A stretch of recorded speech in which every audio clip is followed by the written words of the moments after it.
Good evening, Gov Nation, and welcome to William Blount High School, where tonight, big district game on hand between the Maryville Rebels and the William Blount Governors, alongside this Stan Painter, alongside Rob Lotz and Tyler Graves, and we're glad you joined in on us here tonight.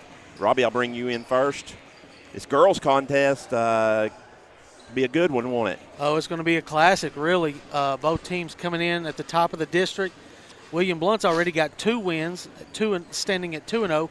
Maryville 1-0. They've only played Catholic, and that was a blowout. They're 6-0 on the young season. William Blount comes in at 4-2, but big game as far as district standings go and seeding for the district tournament.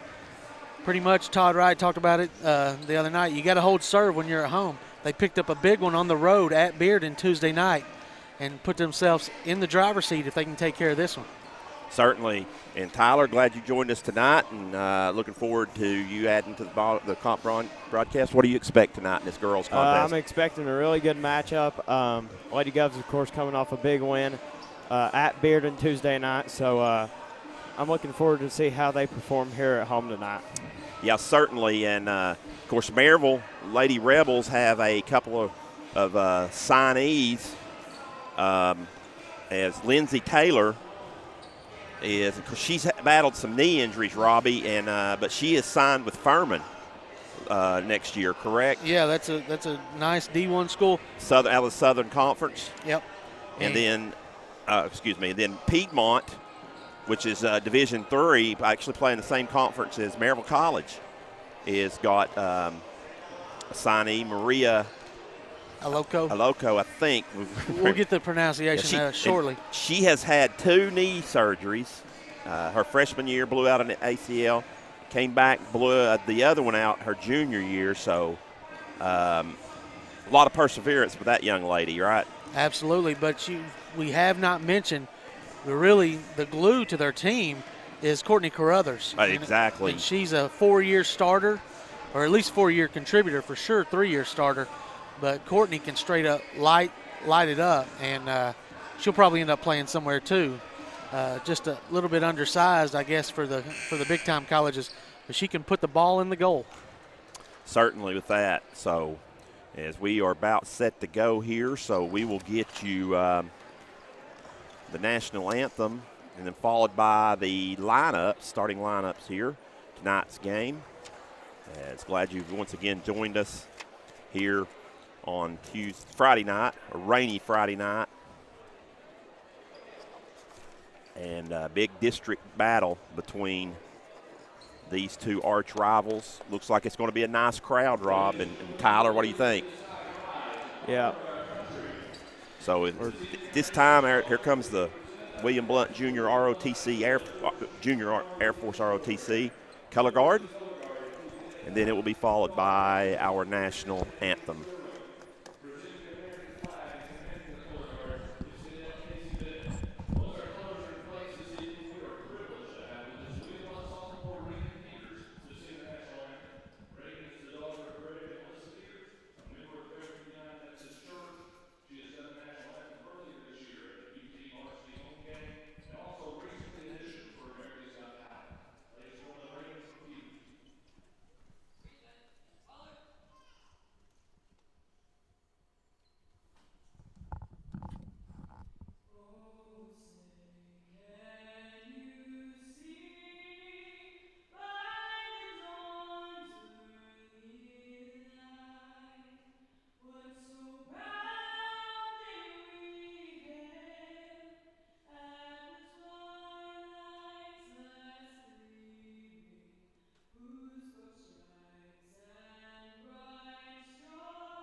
There you go. Nice. Tremendous job. Yeah. And I didn't get the young lady's name, but obviously she's done it, I think they said at a UT basketball game this year. It's pretty impressive. And they said she'll be trying out for America's Got Talent. Is that what they said? I think so. Tyler, do you know the name? You know her? No, I do not. Okay. So I was getting back, Tyler. I was asking you right before we do that national anthem. Yeah. What do you think about the crowd here tonight? I think it'll be pretty big. It's already starting to fill up in the upper decks. Oh, it's really going to get full towards the start of the boys' game. Starting lineup tonight for Scott West and his Lady Rebels. See if you can get the pronunciation of that name, Stan, while I go over these. Number 10, Katie Cunningham. Courtney Carruthers, number 11. Alico. Maria Alico, number 22, the Piedmont signee. Danae Fritz, number 23. And number 44, Lindsay Taylor. They will dim the lights, turn them all the way down, and yeah. Thought they were spotlighting us, Stan. Yeah, I know. Don't do that, right? So Coach Todd Wright's Lady Governors probably going with the standard. Looks like I see Shepard over there. All seniors and one junior is what he's been. Hartgrove, Kallenberg, the junior. There's Shepard comes out.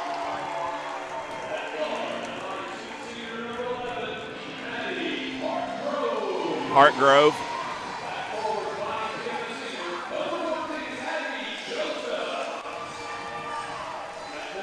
There goes Abby Joseph, probably the most experienced. Of course, Kallenberg, the junior, and the other most experienced, Alyssa Walker. Of course, I guess she'll have some matchups with Taylor as Western Carolina, and Furman, also in the same conference, Southern Conference.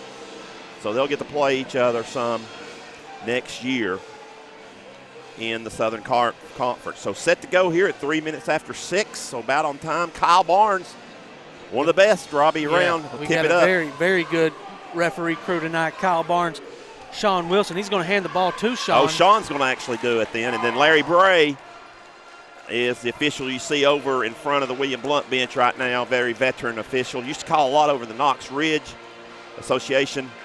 Last few years has made it over to this association, so very experienced crew here tonight on this District 4 AAA showdown. Big game tonight.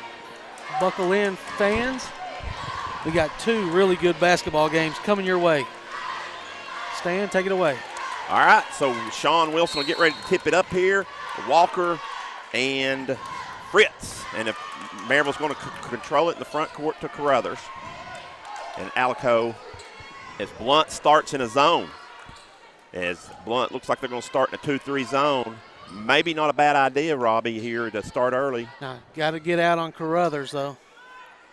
And Coach West probably wasn't expecting this. That. Yeah, a lot of ball, just trying to figure it out a little bit as they get a cutter to the basket. It's Fritz and lay it up, lay it in. Nice shot there by Danae. Nice find by Carruthers hitting the high post. And Maryville's going to come with a little 2-2-1 pressure. Blount breaks it into the front court. So here comes a big three ball by Kallenberg. Short. Online, just short. Yep. Rebound by the Lady Rebels is Cunningham with the brace. Races into front court. Gives over to Carruthers. Blount in that zone. We'll see how long Coach Wright stays with it. As turnover, as Carruthers tried to hit Alico and Hartgrove stole it. William Blount comes down. Walker pulls up a little 12-footer. Again, no good. Rebound by Fritz. Settled there, Stan. She needed to get to the rim. Early on, get to the rim. Yep. Get in a rhythm. As Maryville looks a little bit confused, I would say, would be the word, even though they lead 2-0 by the zone. Nobody even looking at Fritz. As they're trying to get the high post, they bring Taylor up. Looking for the corner. They got it. There they go, Carruthers, and she grains it. That's the one girl you got to watch, Robbie, as you said it. A shooter, and there's a foul by Carruthers in the rear court. It's going to be Courtney's first, team first, minute 40 into the game. Substitution already. A bright spot this week so far is Miss Cagley. Yeah, had a big Sarah game Cagley. Monday night, didn't she, against Sequoia. Blount will bring it up. And Maryville, Robbie, I believe they may be zone as well. Actually, it's a man. It's just a slumping man, I believe, yeah. Now they tried to switch it, but. Yeah, Kallenberg, nice wild drive. shot off the glass, lay it in. Good job as she got in the paint and finished her shot. So Blount is it breaks the ice, it's on the scoreboard. That's a bad shot. Blount rebounds it. Nice box out there. As Walker wants to push it behind her back there at the half line. And Joseph's going to fire from deep. Short. No good. Rebound Walker. Lay it back in. No good. Again, Walker's all over the glass. She's going to draw the foul. So Alyssa Walker going to work on the glass. It's going to be on Fritz. Danae Fritz.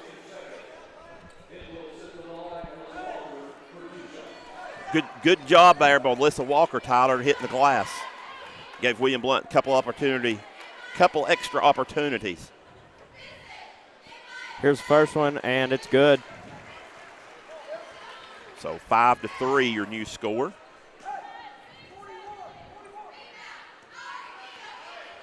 Second shot by Walker. Good.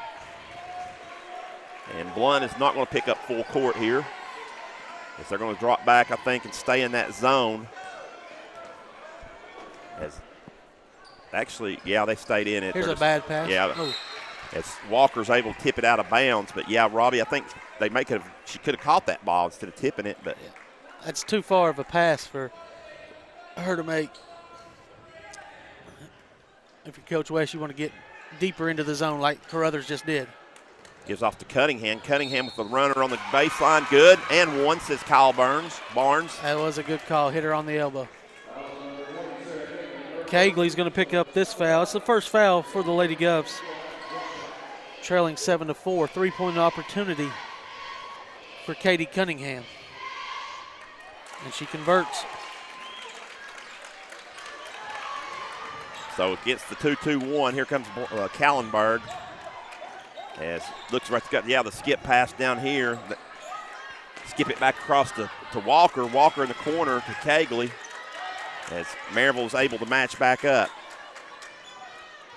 Walker's going to penetrate. Dish over to Cagley. Shot no good. I think it's off Maryville. It should be. And then Larry Bray says yes.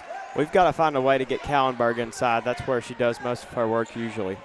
Yeah, she's got to be the penetrator here. Create some offense for herself.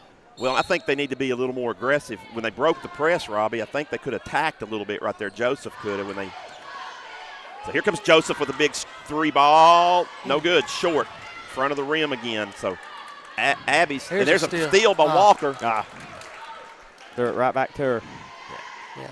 Cunningham drives the baseline. She's going to get a blocking foul on Jenna Kallenberg, I believe.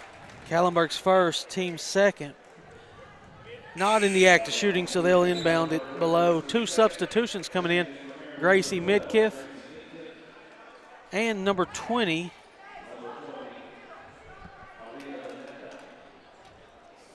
Vananda. That's a transfer from Heritage.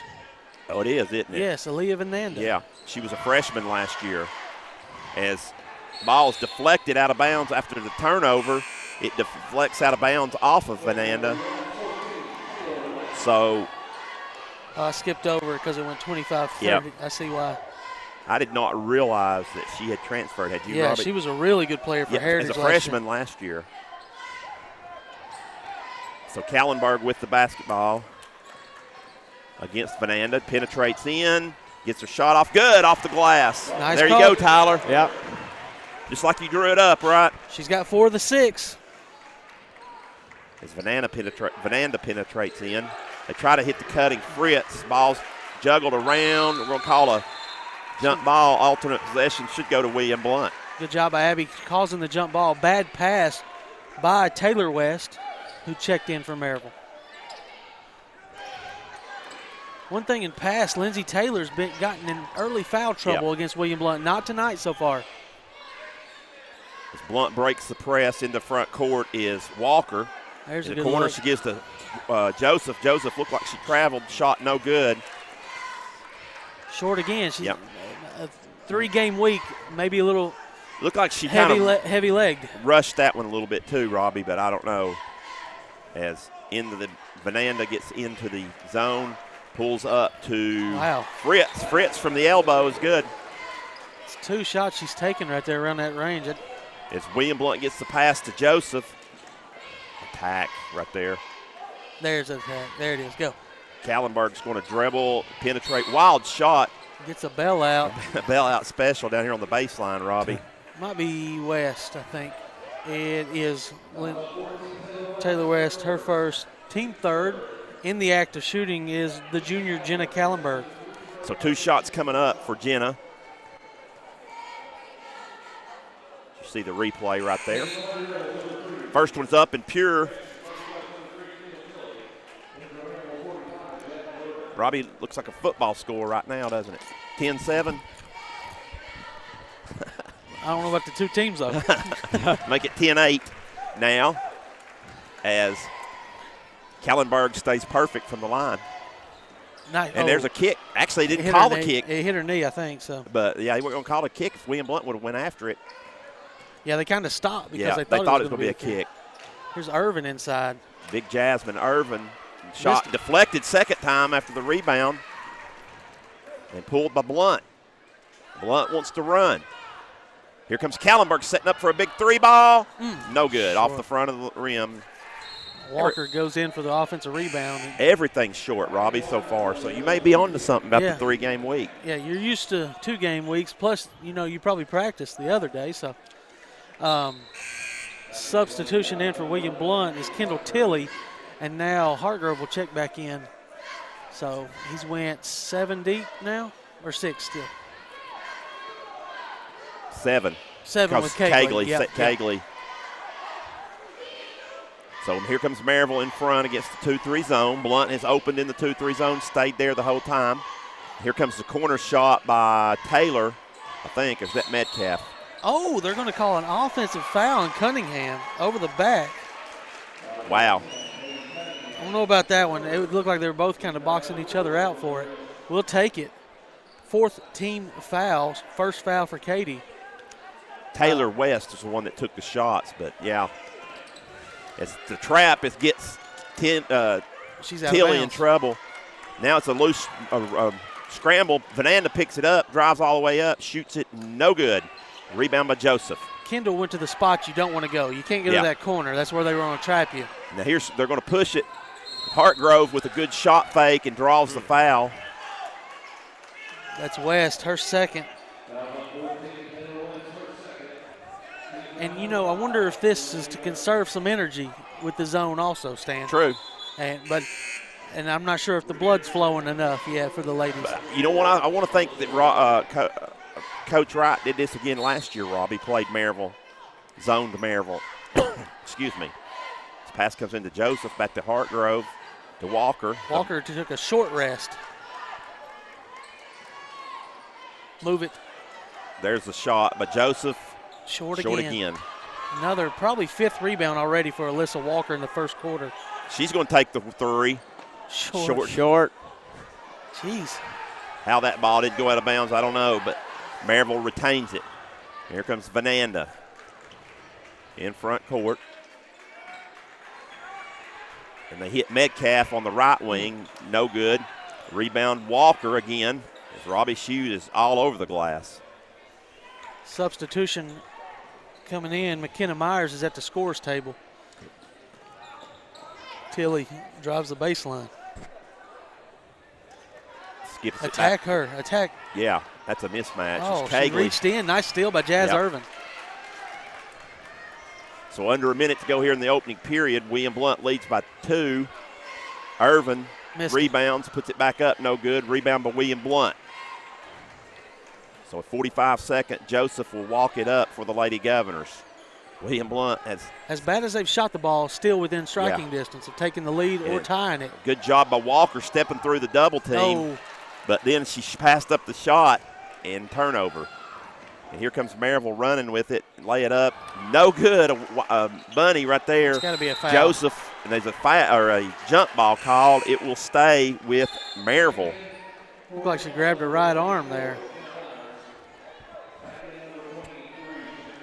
As Joseph comes out, she looked a little winded. I think that's her first time, or first substitute. As Cunningham gets the ball, goes over to West, kicks it to Vananda in the right side. Back to West. West behind the three-point line, no good. Kallenberg gets fouled from behind, no call. 8 on the clock. She's got a chance. She's going to pull up and shoot the three. Short. Again, guys, I mean, that's just not her shot. No, she can get two dribbles deeper. Right. And if the defense comes, she's got shooters to kick it to. But 3.1 left here in the first quarter, still trailing by 2. Well, good defense by Blount's going to make them take a half-court shot. Does Vananda, and it is no good as the quarter comes to a close. After one, Maryville 10, William Blount 8. You're watching on the Gov Nation Network.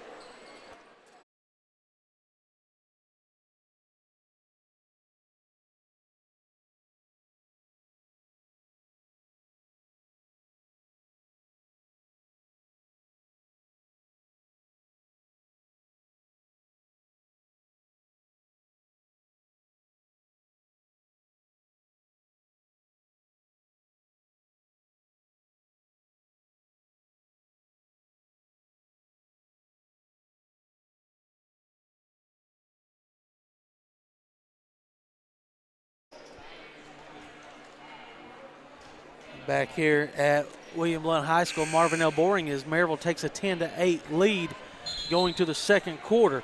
Leading scorer for Maryville with 4 points was Danae Fritz. Leading scorer for the game, and for William Blount, scoring 6 out of the 8 points was Jenna Kallenberg. Thank you, Robbie. On the alternate possession to start the second period will be William Blount. So they will start it here as Tilly will bring it in the front court, penetrates into the corner, gives to Shepard, and stolen on a bad pass back out. They tried to hit Kendall Tilly, and they get the wide open Taylor underneath. She lays it in. It's her first basket. She gets that deep, Robbie. That's it's going to be 2 points. points every time.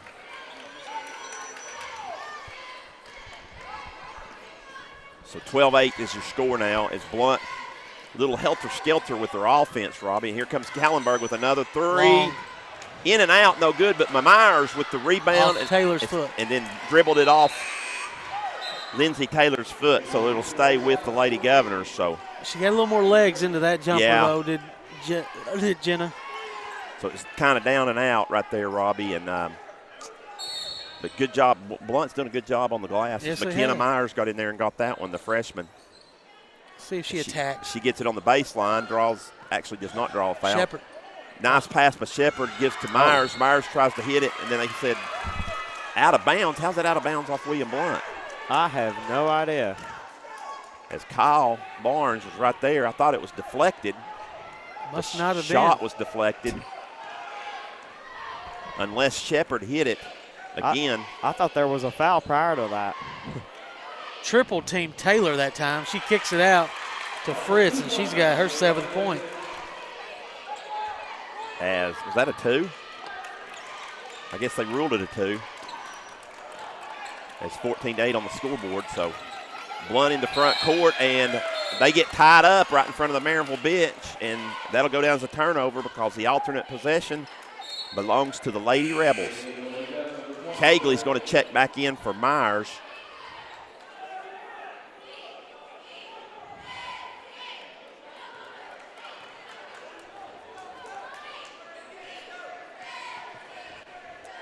And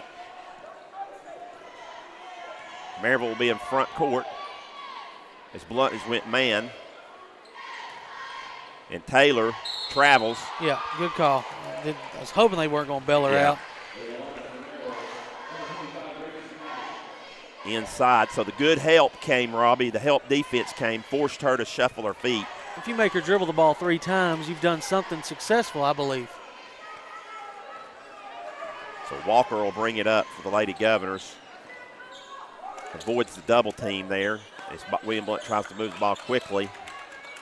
And as they dribble around, Kallenberg with a shot off the glass, no good, rebound by Maryville. It just seems like William Blount can't get into flow of their offense here as Taylor gets it on the baseline. They hit the back cutting. Charge. Oh, no call.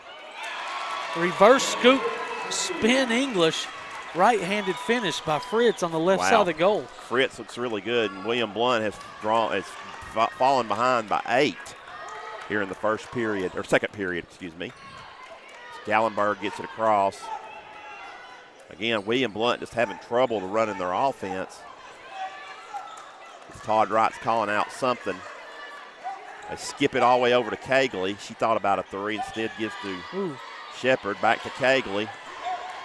She travels. Yep. Picked up her pivot foot, or drug it, I should say. I think might not be a bad idea. Hartgrove's going to check back in for her. So need a shooter, Stan. Yeah. We need somebody that can make open jumpers. I think number 14 gets her. She's been right on line. She just has been a little short tonight.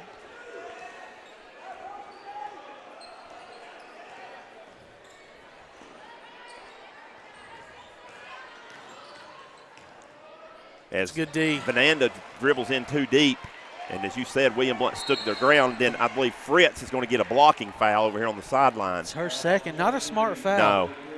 She had no 6th. So non-shooting right there, but William Blount will be in the bonus from here. She had no chance to cut that off, Robbie, on the baseline. Or the sideline, and she was trying to. She just picked up an unnecessary foul. Yeah. Two fouls for her, 8 points as she goes to the bench. Cunningham checks in. Nice. Body foul by Taylor. There's the call. Late on the call. As Walker, you see it right there, catches it. Yeah, you pretty good call right there as Taylor was late getting over. As you said, Robbie just bumped her. What the Maryville fans won't like is how late the whistle came. But it was a proper call. 3 for 3 now from the stripe is Alyssa Walker. All 3 of her points have came from there. Robbie, is William Blount just have 1 field goal? Two Kallenberg layups. Okay. So 10 points, and so 6 from the stripe is William Blount. I think 6 of 6 from the stripe, but not perfect from the field as they've only made 2 field goals. However, they only trail 16-10 as Taylor's double teamed again, and then they kick it back out to Carruthers. Her second triple. 19-10, so slowly Maryville's starting to build on the lead. Oh, just dribbled it right into her. And then I believe Kallenberg may have picked up a foul. She does. It's going to be her second, team third.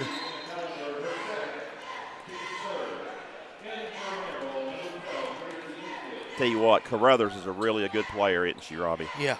She's going to be a steal for wherever she ends up going to school. Well, she's played since her freshman year. Seems like started since her freshman year. It's once again. Nice move. Taylor gets it in, scoops it up and in, and draws 1. And again, Robbie, she gets it that deep. There's not a lot William Blount can do. Abby Joseph's first foul. That'll be close to a timeout time for Coach Wright. Got to find some offense. They've only got 10 points in 12 minutes. As Taylor misses the free toss, though. So Carruthers will dog anybody in the rear court as she gets Tilly. They hit Joseph driving. She's going to pull it back out as she took to the baseline. Skips it back over to Kallenberg in the corner. Poor spacing right now. Tilly's going to penetrate in. Nice feed, though, to Shepard for the mid-range jumper. Good. That's what they need. There you go. Nice spark by Kendall Tilly. As if they can get Shepard on that mid-range jumper open, she can knock it down. And once again, Taylor. Offensive foul. Oh, my gosh. And they got it. Abby playing that one. Abby read the scouting report. Knows she likes to go to the left shoulder. She lowers it right in position for the charge. But you can see it right there on the replay. Good Good call by Sean Wilson. He's all over it. How many fouls is that on Taylor? That's 2 on Taylor, 2 on Fritz. With this lead, they'll probably sit for the rest of the half. William Blount needs to get back in the game here. Yeah, if they're down 9, it's almost There's Vananda. a bump foul. And they didn't call it. Larry Bray says no foul, and William Blount loses it out of bounds. Thought he was going to call the foul. He raised his hand. Well, there's no question about it. It was a foul. Maryville's been whistled with 8, Blount with only 4 thus far, with 3:29 to go in the show half. a hand. Nobody helping on the screen. And she pulls up, shoots, no good, but Irvin rebounds it, puts it up, misses again. Shepard comes out of there with it, but stripped This one was by clean. Vananda. This one looked clean. Aaliyah Vananda, her first, team 9. Is it 9? Yep. So 1 and 1 for Shepard on this particular one. Yeah, and Robbie, I agree. I think the previous one down was more of a foul than that time. She got a good shot of the William Blount student section. Jersey night. Jersey night. Shepard gets the roll. There's a couple of, see, I see Adrian Peterson there on the front row. And is that a Donaldson jersey for the Braves? I saw a Camara for the Saints. Second toss, no good. And Maryville rebounds it in the front court as Cunningham gives over to Carruthers. Into Irvin. Irvin, shoot it up, shoot it in. Too deep. The big girls get it in that deep. William Blount can't defend because they don't have the size. And then a turnover in rear court, and then a foul. Shepard, her first. Excuse me, front court. Who was that on? Shepard, her first, team 5th. So Blount is down by 10 with 2:53 to go here. Taylor West and Grayson Patterson check in for the Lady Rebels. Getting Carruthers a breather. So Metcalf gives it, and they hit. Who is that, Patterson? Yeah, Patterson's going to get the layup off of the deflection. So 12-point lead now for the Lady Rebels. Blount pushes it in the front court. Back over to Tilly at the top. Tilly needs to penetrate. She's going to. Kicks it out to Walker. Walker spin move, loses it. It's good scouting by Taylor West. This ball's deflect in the front court, and then pull-up shot, good by Patterson. So 4 quick points by Patterson after she checks in. And William Blount's in trouble tonight, down 14. Joseph couldn't get her 3-point shot going. Here, let's see if this one is. Off to the right. And once again, rebound by Walker. And they're going to call a jump ball. It will stay with the Lady Governors with 1:56 to go. Another rebound for Alyssa. We'll have statistics and scoring at the half. As William Blount throws it in. Tilly saves it. Yeah, I think Walker cut a different way than what she thought, what they expected her to do. Tilly penetrates, kicks it over to Shepard, over to Kallenberg. Kallenberg looking for a screen, gives to Joseph. Joseph back to Kallenberg. As penetrating in, kicks it back to Walker. Walker penetrates, nice pass. Can't handle it, but Tilly does actually come out there with it. Hands it off to Joseph, and it's going to be a tie-up. Possession Maryville. So another turnover for William Blount. With 91 seconds to go in this half. Not exactly what the doctor ordered tonight for the Lady Governors thus far.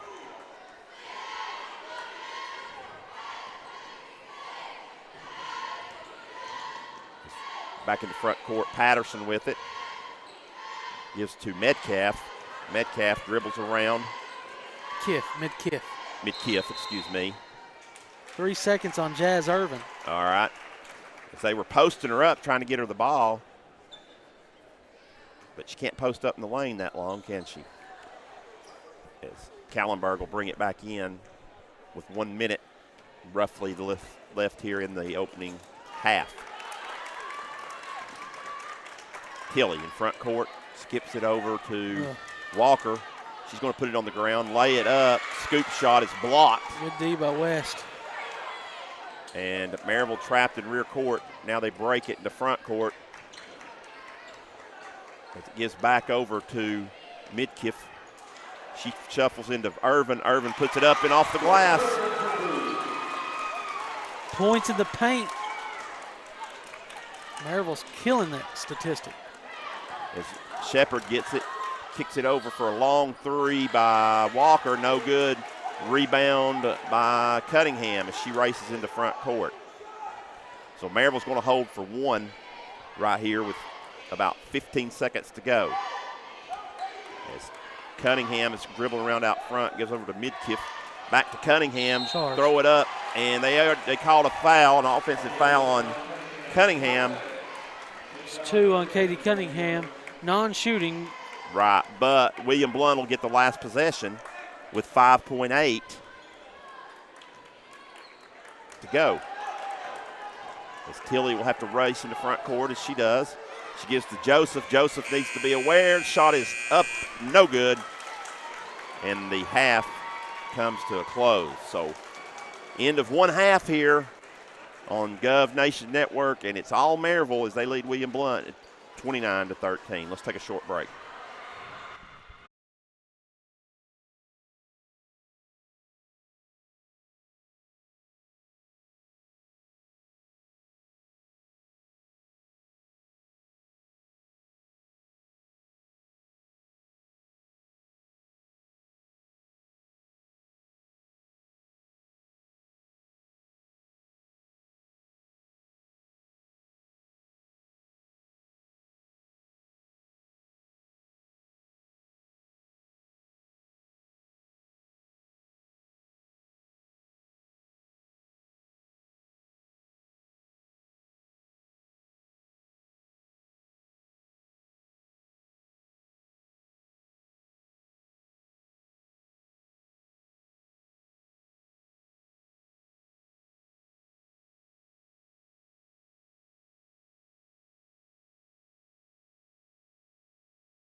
We're back at William Blount High School where 29-13 to go. As you see the William Blount dance team out there.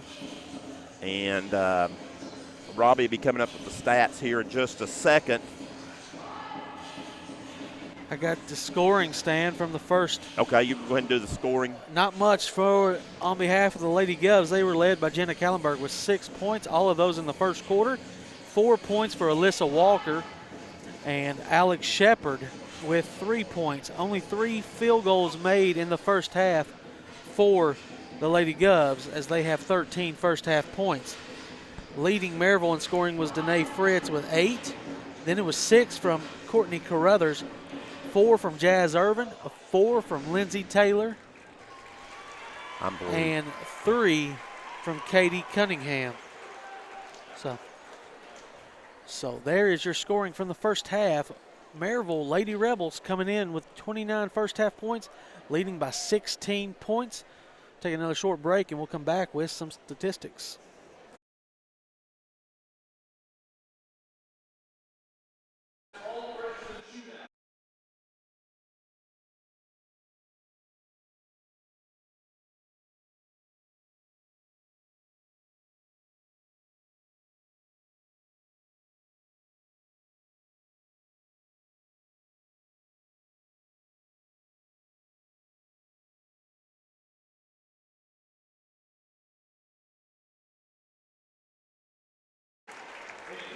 Back at William Blount here, as you can see, we have a couple of recognitions here, Rob. You've got Nicholas Etherton in the Zach Prescott jersey down there. And, of course, Nicholas was in the state tournament in golf. I think finished 10th. 10th out of 63. So, and it was after a one-day rain out. And so he will actually – he's playing basketball on the freshman team now as well. And then to your right is Joe Mendoza. Yeah, and I'll let you talk about him. Joe was our all-state kicker this year, up for Mr. Football. in the state of Tennessee, lost to the Oakland kicker, who got a lot more opportunities to kick than Job did. But Job has got a tremendous career ahead of himself here at William Blount. The good news is they're both freshmen. Yes, got to love that. So they'll both be here. So I think they're going to have a little shoot-off here. They both play on the freshman basketball team, so I think Coach Cup is they're going to shoot for Blizzards for a year. Yep, has cooked up something here for Blizzards for the year. Nick got one. As they consume. Nick's got two. 3. Nick's got 3. Nick's Another got one. 4. We can't zoom out any further. So Robbie, I'll let you do the play-by-play there. 5 for Nick. 0 for Job right now. 35 seconds left on the clock. 6 for Nick. 1 for Job. 7 for Nick. Job in and out on 3 of them. Another one for Nick. That's 8. 8-2 right now. 9-3 as they both make one at the same time. Okay, Job's in a rhythm now. 9-4. Oh, a little long here. Nicholas Etherton's going to wrap this up with the freshman all-state shootout, I guess we'll call it. As 10, 11 for Nicholas. And I think 5 for Job. So there you go. Nicholas wins that, so he's going to have Blizzards for a year. Maybe he'll bring me one Sunday when we play golf. So Nicholas wins it 11-5 in the shootout. So I think they're both getting a plaque here maybe or something. Jennifer was called for duties there, so I believe we're not going to have statistics. We'll get them at the end of the game. Yeah. Hopefully there'll be a little bit of a comeback for the Lady Govs.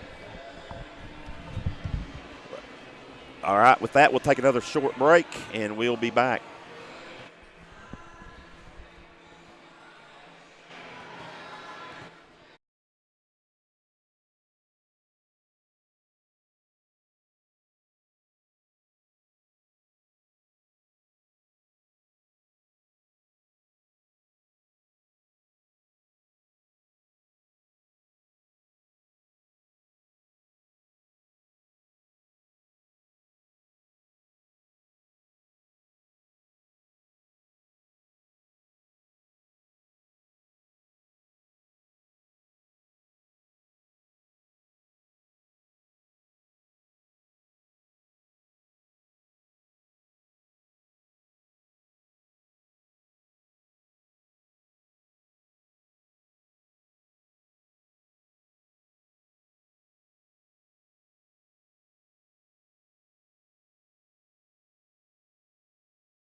Almost set for second half action as we'll look to see if the Lady Govs can get some offense going, Tyler. Yeah, that was an ugly first half. You know, I think it's going to take a lot for us to not get ran out of the building in the second half if it keeps going the way it was going.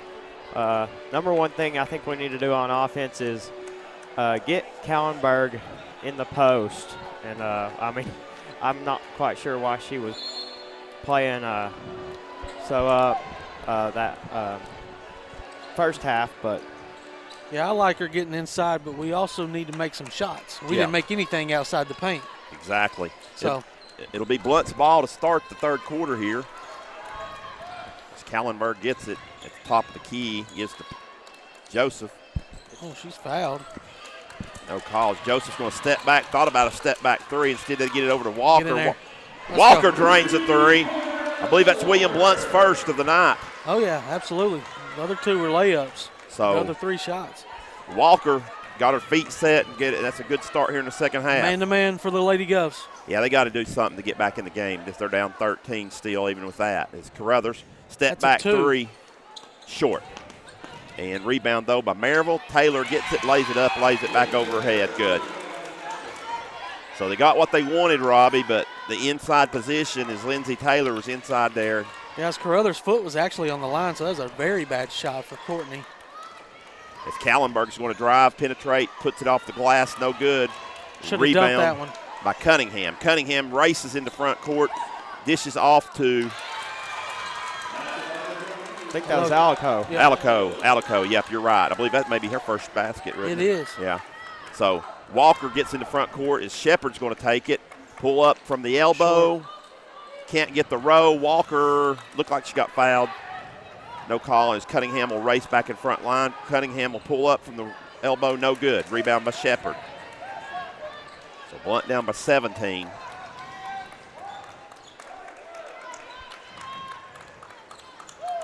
Kallenberg has it. Looks at cutting Hartgrove. Gives to the Shepard on the curl cut. She feeds to Gotta have it. Hartgrove. Gets it back out. Sure. Walker's hand got hit. No call. She got hit after a shot on the follow through. I was watching the ball. As in front court is Cunningham.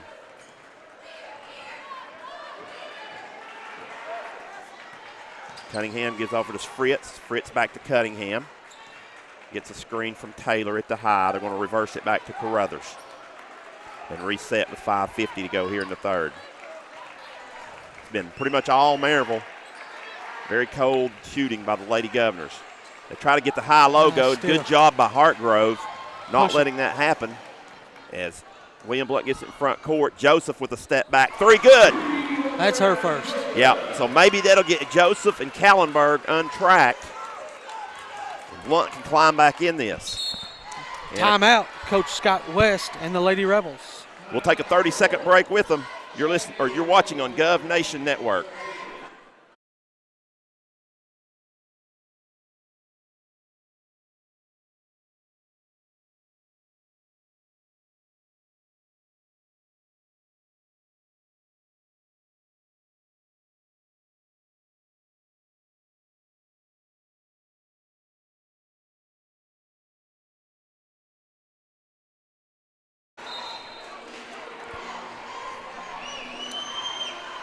.5:23 to go.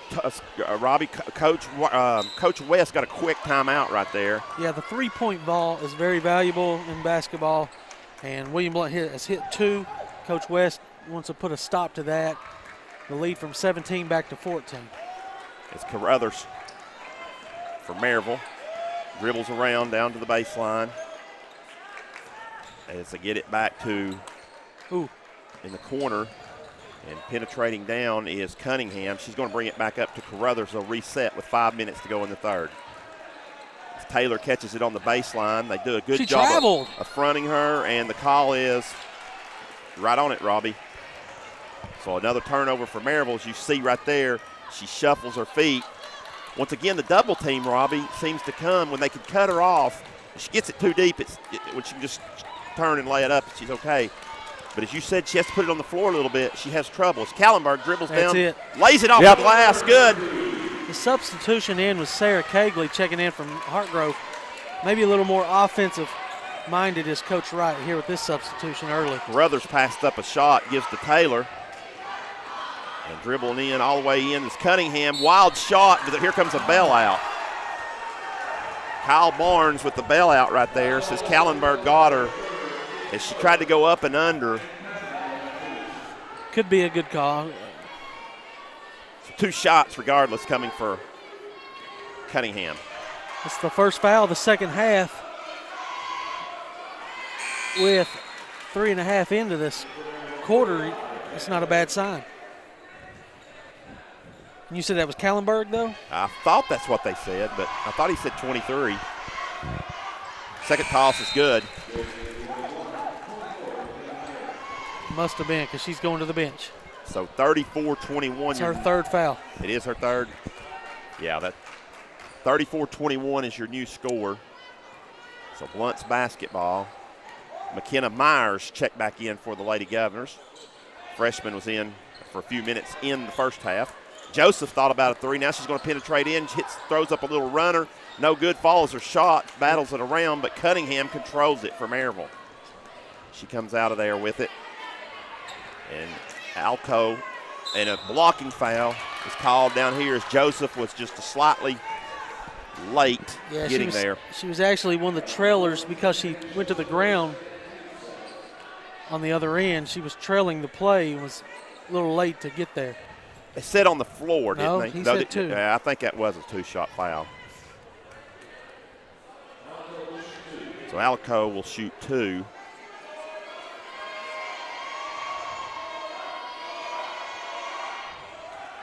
First one rattles it in. 35-21 is your score. Another football score. And second toss goes in. I think the Alabama-Georgia game will be that close. I don't know. Could I be. doubt it. I know you'd like to see it that close. Yeah. Maybe closer. 36-21 your score. 3:55 to go as Shepard has it.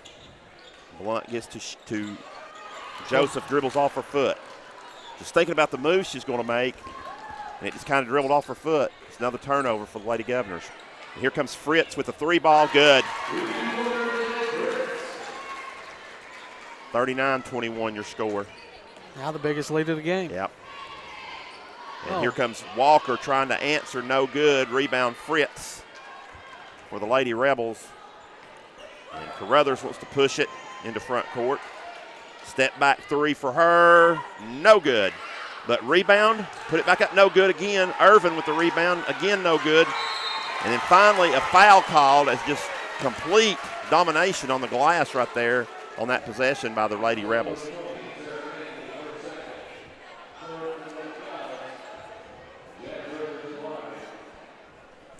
So Cagley picked up the foul. Irvin knocks down the first toss. 40-21 is your score.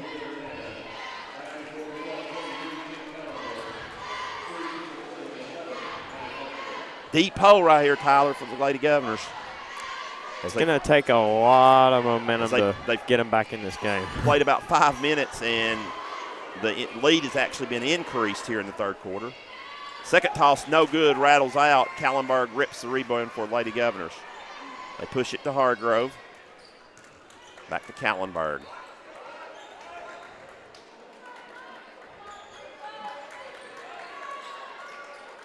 Myers wants to penetrate, gives back to Hargrove. Back over to Tilly. Tilly penetrates in, hits the cutting. Myers, nice lay it up, lay it in.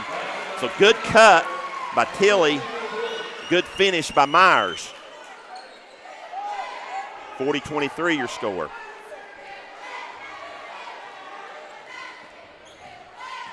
Maryville penetrates in. Wild shot, air ball. Saved almost by Maryville as William Blount just was waiting for it. Now she gets bumped in rear court. Just Cagley, no call. They push it up to Myers. Myers thought about a 3. Instead gives over to Tilly. Tilly's going to look to penetrate, hands it off to Myers. Stan, who scored the last basket for William? Myers. It's Hartgrove. Back to Myers. 2 minutes to go in the period. Nice cut by Cagley, and they're going to get Irvin before the shot. She was holding, I think, back there. Yeah, her team first of the second half. No damage done. Actually, probably a pretty smart foul because she was beat. Yes, she was, Robbie. It was going to be a layup for William Blount. So, the first team foul, the minute 56. It was her first two, you said? So, yeah, that's like a pass interference on a wide-open touchdown, isn't it? In college, which is only a 15-yard penalty. So, William Blount with it. They give to Cagley. He's going to attempt a three short. Rebound by Carruthers. Short again. William Blount has hit a couple threes this quarter, but really they trailed by 17. They trailed by 16 at the break. And Carruthers makes it 19 again as she lays it off the glass. Yeah, we'll talk to Coach Wright possibly after the game, maybe not. One thing we'll talk about is the fatigue factor. He won't use that excuse, but you got to know it's a factor. Hartgrove with a nice little jumper in the top of the key. But it's still a 17-point lead for the Lady Rebels with 1:10 to go. Pretty impressive so far. Midkiff's ball is deflected, almost stolen by Tilly, but Patterson gets it back to Midkiff, and she drains the three. They got a lot of weapons. They do. For the last few years, we've been talking about how talented they were. And they just haven't lived up to it, but this year they may have finally all the pieces and chemistry to make a deep run. Yeah. Health has been an issue, too, as Taylor's had some injuries. As Cagley gets it back, Cagley's going to penetrate down, gets bumped twice. Does not get the shot to go. We'll see if it's going to be on the floor. They're going to get Irvin. Yeah, it should be in the act. Sarah Cagley trying to get on the scorebook for the first time.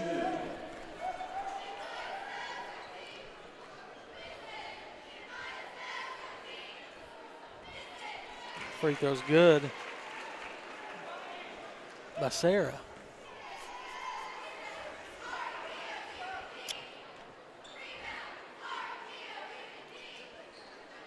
Second one good.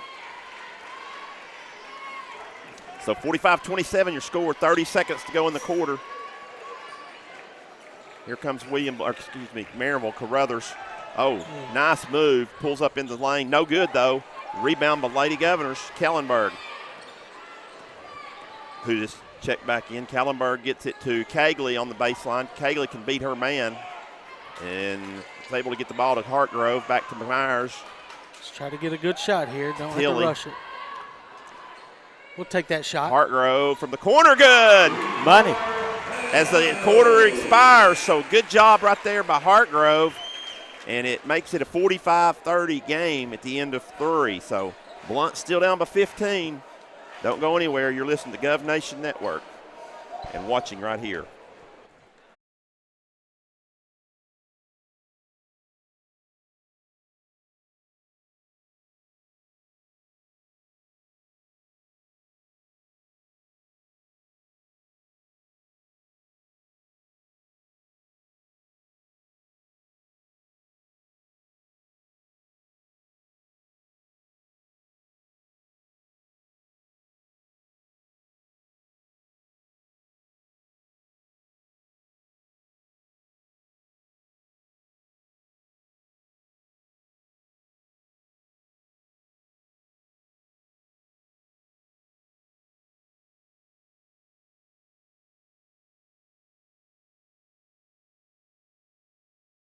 Foul. We're set for fourth quarter action, William Blount High School, where the Lady Governors trail Maryville Lady Rebels 45-30. 5 points there, Stan, by Maddie Hartgrove in the third quarter. One at the buzzer there, getting this lead down to 15. So Maryville will get the basketball to start the fourth on the alternate possession. Vananda. Her ball's almost stolen right there by Hartgrove as they get it into Alco, and she throws it up and in. So, Robbie, there's another injury that she really hadn't had the last couple of years, as Tilly gets to the rack, but gets her shot deflected out of bounds. Nice crossover dribble there by Kendall Tilly. Yeah, just needs to go a little bit stronger up. But good job getting there, as you said. I look like Carruthers could have grabbed that ball. She kind of let it go. As it comes out to Joseph. Joseph's going to penetrate in against Taylor, hits the back cutting Walker and turns it over.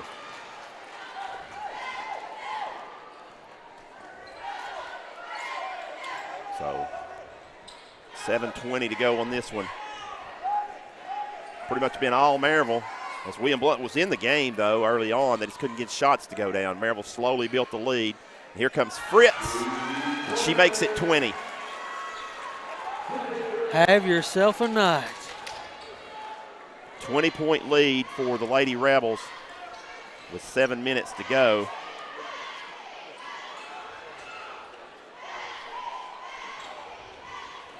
As Abby Joseph gets it, gives to Walker, hits the cutting Cagley. Cagley penetrates off the glass, no good. Just couldn't get it to go down. And here comes Vananda racing in the front court. For Carruthers, Carruthers pulls up from 8, air ball. Wow. They're going to call a jump, and it'll be possession William Blount. You don't see that often, do you? No, you don't. Courtney Carruthers with an 8-foot air ball.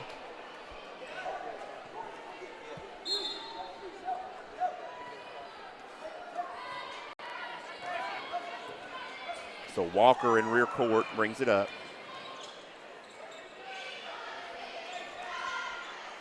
As they hit Cagley in underneath. She gets it up and over. So nice move by Sarah Cagley. Robbie, she's giving them a little bit of scoring here this week, as you said. Maryville gets to the rack, and Taylor, Lindsay Taylor draws the foul.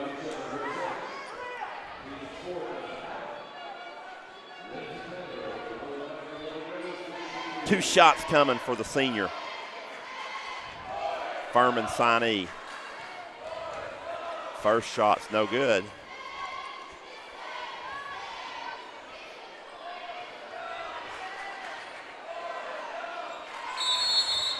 Second shot is good. Timeout Maryville. Full timeout here by Scott West, so we'll take one with them as we go to commercial break here, or as we go to break here on the Gov Nation Network.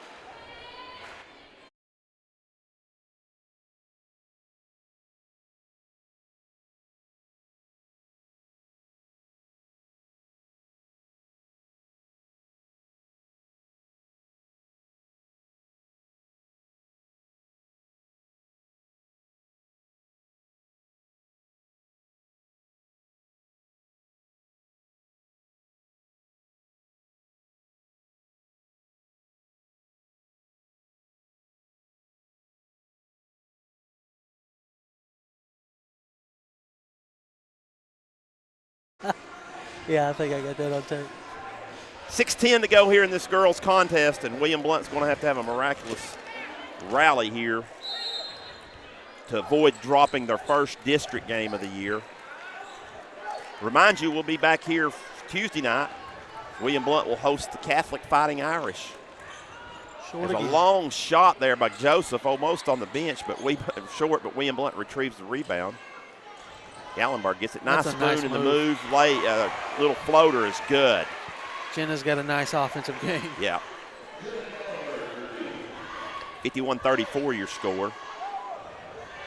But Blount still in a deep hole. As Carruthers gives to Lindsay Taylor. Back to Carruthers. And I'd say Scott West is probably going to say, let's run some clock. We'll get a good shot. We'll take it. Step back. Fritz no good, but Taylor's big body in there rebounds it. Kicks it out to Carruthers. They're going to give it over to Vananda. Vananda with the three, no good. But Carruthers right there for the rebound. Back to her in the corner for the three ball. Good. I think we got a push foul on Maryville. Underneath, I think the shot will count, but then a foul after the shot. Foul on Taylor. Can't give them 3 shots at it, Stan. It's 11 points now for Courtney Carruthers. Lindsay Taylor's third. Walker gets into the front court. Cagley. Nice catch by Double Cagley. team. She travels. She's fortunate to catch it.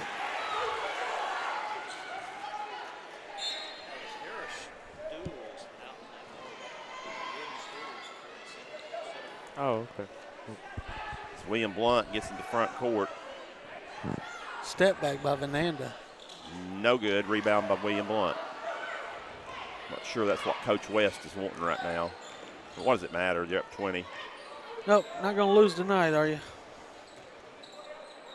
Cagley with it. At a shot on the baseline, passes it up to Joseph. Hands it off to Cagley. Might have traveled again. And a bad pass by Cagley. I don't know who she was trying to hit Walker cutting or Shepherd. Not sure why she's all the way out there. Regardless, Vananda gets into the lane. They're going to call a foul, I think, on Kellenberg. That'll be her fourth if it is. Yep. Just let her play now. Vananda will try to get in the scores book.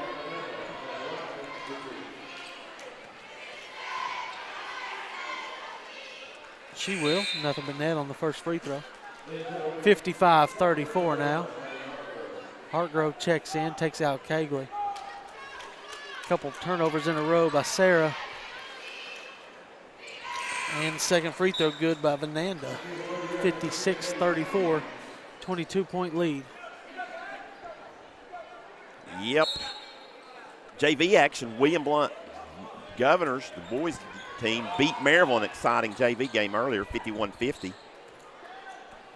Have the boys game coming up here as Walker gets in, and Cunningham, I think, is going to pick this foul up. That's Probably her, non-shooting, though. just team fourth.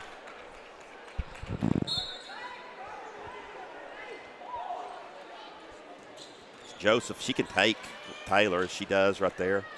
Nice move on the baseline. Can't get the layup, though.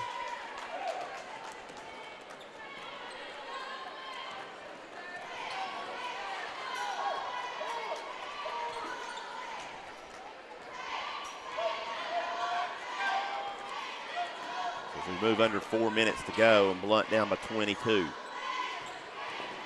Alco picks up her dribble, gives over to Cunningham.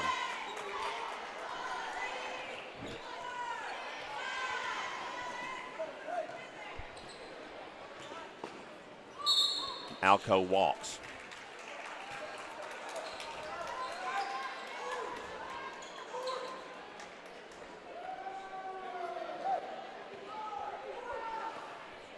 Sometimes we'll have interviews, but we'll Depends check. on Coach Yeah, Coach check with Wright. Coach Wright His if he's schedule gonna- might not be allowing him to come up tonight. I don't know. As Joseph cocks a big three and drains it. And then a knockdown right here. Timeout. Oh, it's a timeout. I think Hartgrove just slipped then, I guess. So Hartgrove hit the deck. We'll leave it right here, Robbie. It's 56-37.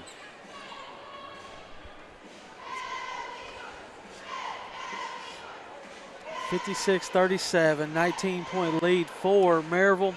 They've come in tonight and stole one on the road, kind of like William Blount did against Bearden. This district is very good at the top. Yeah, you got William Blount, Maryville, and Farragut, and Bearden. I tell you, you don't know what Holyfield has over there at West. They're sitting at 2-0. Of course, they do have an upset win over Heritage already, so Heritage will be tough. Coach Howard will have them. If they're not right now, they'll be tough at the end of the year anyway. Hardin Valley a little down. Catholic, maybe the weakest team in the district. Lenore City's tough for them too, but as William Blount almost gets a steal. Actually, they're going to get one. There's something over there that's slick because Cunningham fell and Hartgrove fell. As in front court, Fritz finishes 58-37. I think Larry Bray is going to look at something here on the floor. It'd have to be Sweat, you would think. I don't remember any, unless something came out at halftime when Dairy Queens for a year was given away. I don't know. I don't think they gave any away tonight, but Wade Nicholas was burning up the nets down there. I mean, it was smoking. It might not be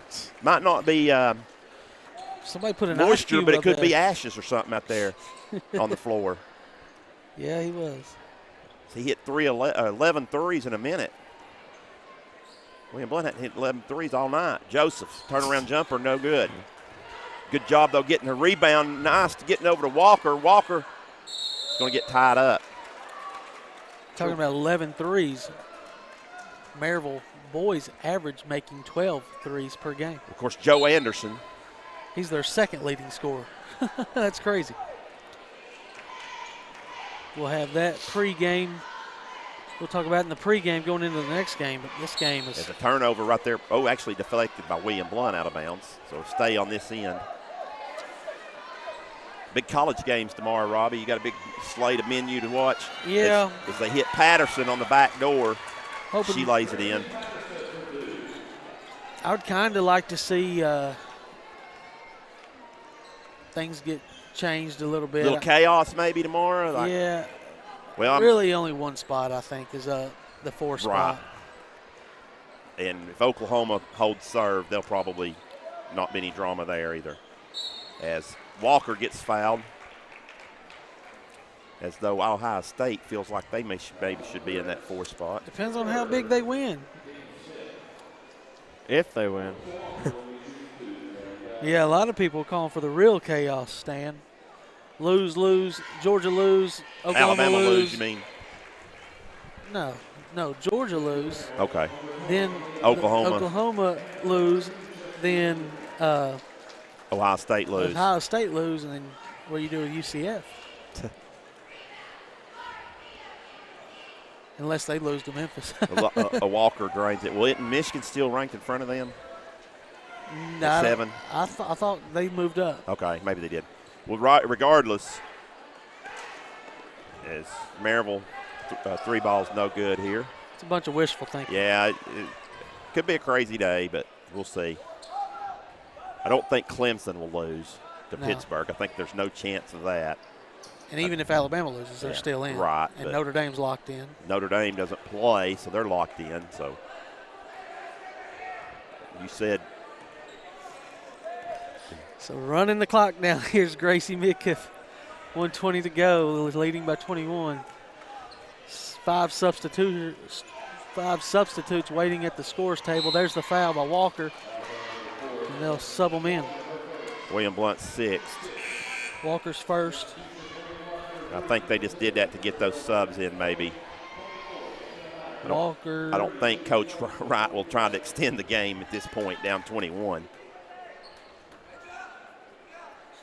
Again, we'll have the boys contest coming up right here. William Blount with a big upset last year here on this against the Maryville Rebels. As Vananda goes against Tilly. Maryville's got some substitutes in as well, as number 32 is Linkerfeld. West back in there for them. Under 50 seconds to go, and timeout. Substitution timeout. Maryville to get a player in, number 24, which is Mariah Hollenkamp. So Vananda will penetrate down, lay it off the glass, good.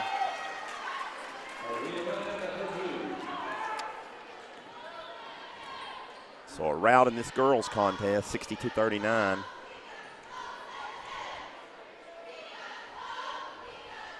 Kelly hits the cutting. It's going to be a travel or a block. I think she walked. I believe that's a 30-point call right there, Robbie. They're going to call the foul on Linkerfeld. And that will send to the line for William Blount. Julia Combs. She can't get the shot to go down, but she gets a second here with 29.3 to go. Second one's good. So William Blount breaks the 40 category, which is amazing considering the first half they had, Robbie. Yeah, 13 points at the half, 8 points in the first quarter, 5 in the second. Good 17-point third quarter, but just not enough as Vananda scores again. Dug themselves too big of a hole. And you got to give credit to the Maryville Lady Rebels and Coach Scott West. They came in ready to play. And shot no good. It goes out of bounds with 0.5 seconds to go. And this one will be Maryville's basketball, and they will move to 2-0 in District 4 AAA. William Blount will drop to 2-1. And William Blount will have a couple more district games before Christmas break. So this one's in the books. We'll take a short break, come back here on Gov Nation Network, and Robbie will have the scoring, and we'll have the stats from Jennifer Bowling.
Back here at Marvin L. Boring Gymnasium as the Lady Govs fall 60-40.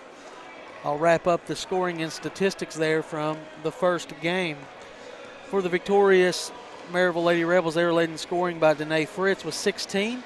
Then also reaching double figures was Courtney Carruthers with 11. 7 for Lindsay Taylor, 6 for Aaliyah Vananda.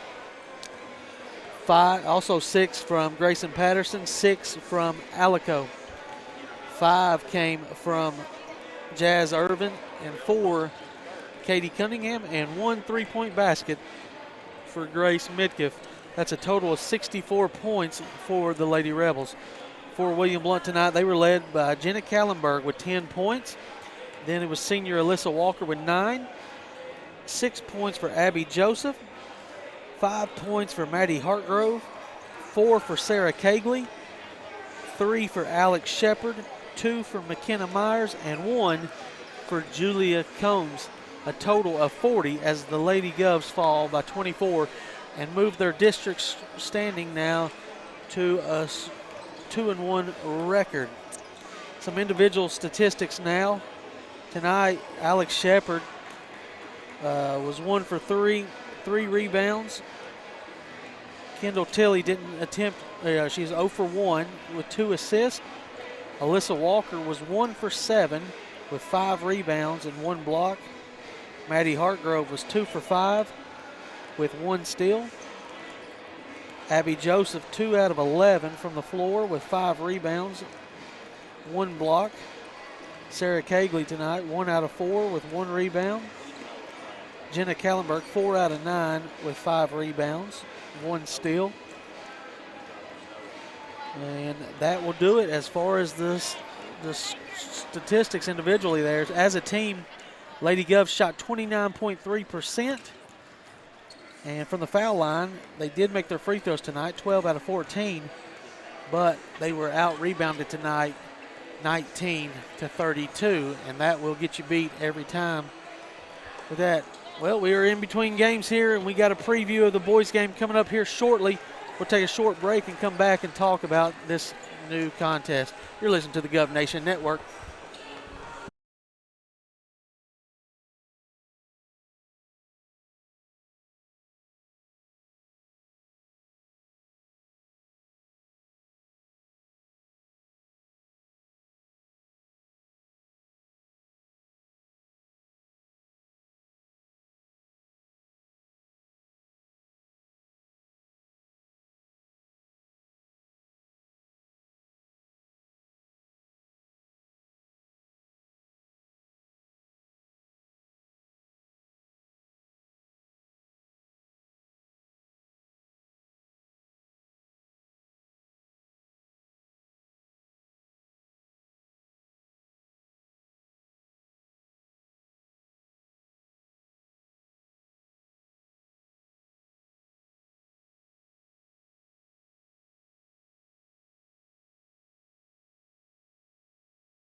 All right, we're back here, just about set for boys action. William Blount in boys comes in at 3 wins and 3 losses, and Maryville comes in at 5-1. Their only loss, Tyler, was to Chattanooga Baylor over at the Thanksgiving tournament over at Heritage. And in the district, Maryville is sitting at 1-0, and William Blount is sitting at 1-1. Maryville's only opponent in the district so far has been Catholic High School, and they win at Catholic 58-53, so that's a pretty solid win.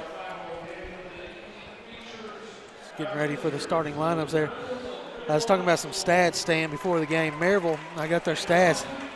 They come in attempting 31 threes per game and making 12 of those. That's 39%.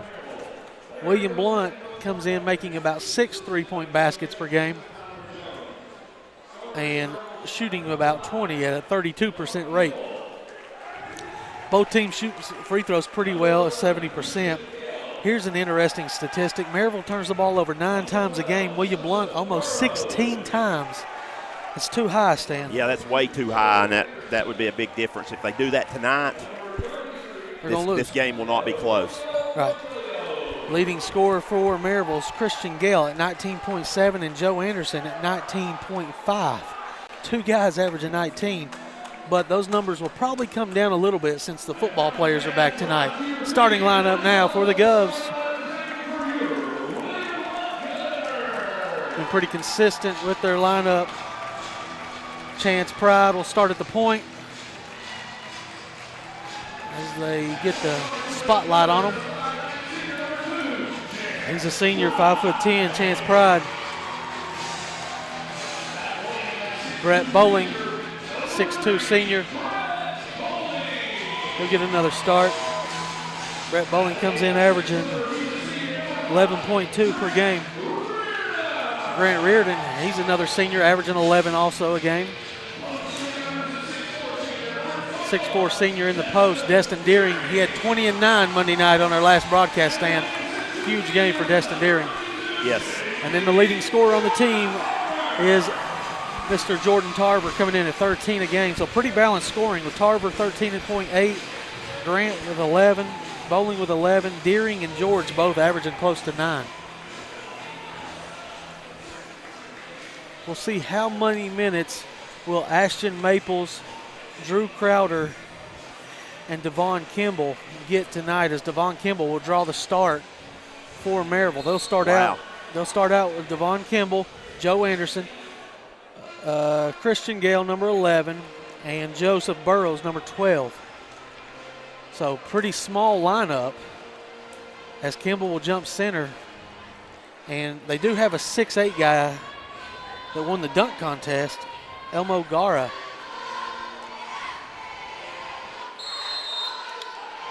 Sean Wilson will jump it up. And we're underway here as Joe Anderson will control the tip. And we're underway. Sit back and relax for some crosstown rival matchup. Joe Anderson works over to Gale on the left wing. Deflected, and Chance Pride has a chance for a steal. And it's off of William Blount, maybe. Yes, off of William Blount. Good hustle, though. 2 players hit the floor. Actually, 3. 3 players hit the floor. 2 for William Blount, 1 for Maryville. Yeah, really good hustle by Pride for William Blount. Kimball was going down there for Maryville. I couldn't see the other William Blount. It was Reardon. Grant Reardon. Left corner now, Gale. He'll work baseline. Find a friend in Joe Anderson. Long and in and out. Rebound. Here's Reardon for the Govs. Man-to-man for Maryville. Pretty typical. Here's Bowling. Maryville will switch everything.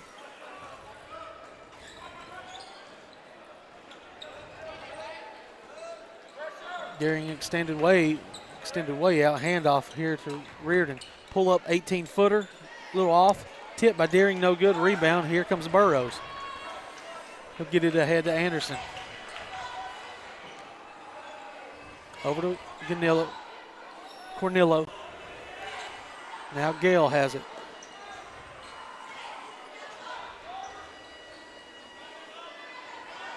Over to Kimball. See what he does at his first action of the season. They'll swing it around. Cornello, shooter long this one. Second rebound of the game for Reardon.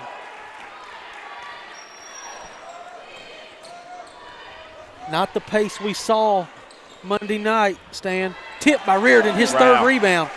2 points, 3 rebounds already for Grant Reardon. No, Robbie, not the pace, but William Blount gets on the board first on the tip in. I texted Coach Eldridge today asking him what pace he would play at. He said, we're not as fast as Sequoia, so I said, okay. 3 ball by Gale, long rebound. Brett Bowling on the backside. He gets it to Pride. They'll push it up to Reardon. Now they have to slow it down, find the high post with Tarver. Pull up 15-footer, short. Rebound, Kimball.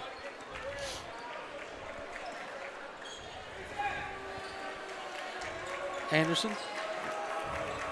finds Cornello. He'll attack. Now find a shooter in Burrows. Now Gale in the corner. Off way left on his 3, and William Blount will chase down the rebound. Tarver will attack. He'll pull up from 18 this time, off to the left. Rebound by Cornello. I think he could have gotten another dribble out of that. Kimball in deep. Nice find there by Burrows. You're correct, Tyler. Tyler, he could have. He settled 2 in a row, really, has Jordan Tarver. Energy levels up. Nice catch. Finds Reardon in the corner for 3. It's nothing but net. First 3-point basket of the game goes to the Govs. 5-2. Anderson gets it to Kimball. Now to Gale in the corner. Uses the ball screen. And he'll attack the elbow and now kick out. Here's an Anderson 3 ball. Nothing but net. 5-5.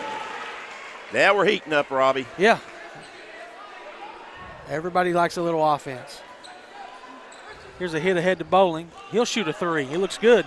A little long. Tipped by Reardon. Actually off of Maryville. That was Deering, actually. Substitutions coming in for the Govs. Pratt and Cameron George. Cameron George could be the difference maker, Robbie, in here. He looks to me like he's getting better and better in the flow of the game. He had a great night Tuesday night at Bearden. Had a good game against Sequoia on Monday as well. Yes, he did. Tarver being hounded by Kimball. No call. Pride will attack and find Reardon. Reardon's blocked, gets his own. His 4th rebound. Long on this one. Rebound by Anderson. He'll take it himself. Hit ahead to Gale. Gale will lay it up. No good. Rebound by Reardon. Stolen by Maryville. Restolen by William Blount. Cameron George finds Tarver short on this one. Tipped by Reardon again. Reardon's everywhere, isn't he? Yeah. I don't know what Jennifer's got him for. I got him for 5 boards already. That one wasn't controlled, so that would have been a 6th. I'll say uncontrolled there. 5-5, 3:39 to go here in the opening quarter. Man-to-man defense, both teams so far. They got George on Anderson now. Anderson shakes George this time, attacks, and finds a shooter in the corner. He won't shoot. Kimball will find Cornello. It's too easy for that one. As he's out there for one reason, that's to shoot 3s and play some D. They're going to trap William Blount in the corner. They'll get it to George. George will fire right away. Short, get his own, and put it in. No, he won't put it in. Little firm off the back of the rim. Burrows, 3-pointers up, air ball.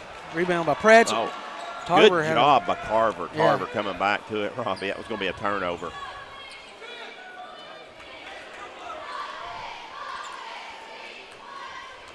Pratt's working. William Blount will slow it down this possession. Find Reardon. He'll lay it in. Nice find by Cam George. He's averaging 3 assists a game, Stan. Wow. He can do a little bit of everything, and Grant Reardon has all 7 William Blount points. Putting the ball in the goal tonight. Jared Young set to check in at the scorer's table. Maryville does still lead 8-7. Anderson will find Gale. Now they double team him. Can't double team him and leave Joe. Well, it worked out that time. Pratt's rebounds. It goes to Pride. Pride keeps his head up the whole way. He looks for his own shot this time. It's in and out. Rebound on the backside to Cornello. Run out by Gale. He's blocked. Blocked by Tarver. See where Reardon goes with it this time. He'll make it himself. Nice take by Grant. Oh, nice. Reardon. He's got 9. And the roll right there, Robbie. Nice control step. He needs a breather. He just grabbed his jersey and told Kevin to get me out. Shot, nothing but net for Cornello. George is way too far away there. George will catch, grab his pivot foot. Now Pride goes over here to Pratt's. 3-ball up and in. Gets every bit of the rim. Isaiah Pratt gets his first basket. And the Govs back up 12-11. Joe Anderson, pull up. It's down. You better put a hand up. Timeout, Coach Eldridge. We'll take one with him. You're listening to the Gov Nation Network.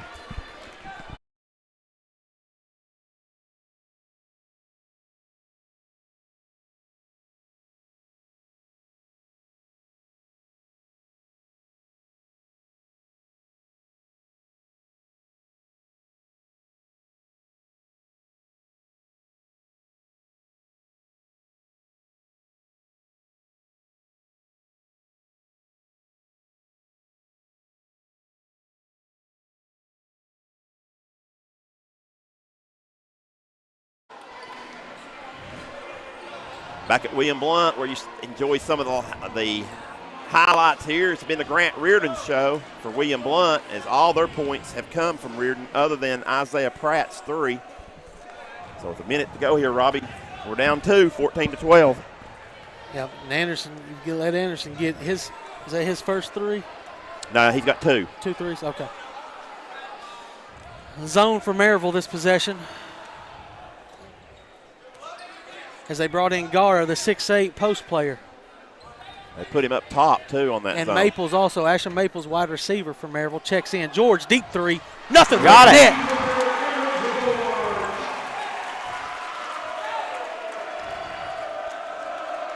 Wow, that'll be the zone buster. Yeah. No hesitation either from Cameron. A lot of confidence. Inside to Maples. He loses it off of his knee and out of bounds. It's going to be William Blount ball. See if Kevin Wendell decides to hold for one here. One shot. If they're going to go, 3-2 or 1-2. Let's see what they. Yeah, it's a 3-2, or if you want to call it a 1-2-2, but actually it may be a 2-3 now as they're dropping. The first time, a steal right here. Luckily he dribbled it out of bounds. Poor pass over there. I'm not sure who made it from the top to the wing. It was poor. And not enough zip on it as Gale read it. Now there's 11.5 seconds left on the clock. Well, you definitely would hold for one now. Here's a good spot. A good thing to see is Will Combs into the game. And he turns it over. It's a bad pass, wasn't it, down the corner? Yeah. Well, Pratt couldn't handle it anyway. Yeah, I think it was. He led him too far. Substitutions in for Maryville. He wasn't here. He didn't play the last 2 games. Did Will Combs? Burrows and Crowder check in. I believe that. Drew Crowder's first action of the season. He's a football player. And Combs is going to come out as well as Young, and they get Bowling and Pride back in. Blunt's going to pick up some full court. Yeah, they didn't deny Joe the ball, and he's going to go all the way in. Luckily, he missed it. And that's the end of the first quarter. The Govs 15, Maryville 14. You're listening to the Gov Nation Network, and there's a replay of the final play of the quarter.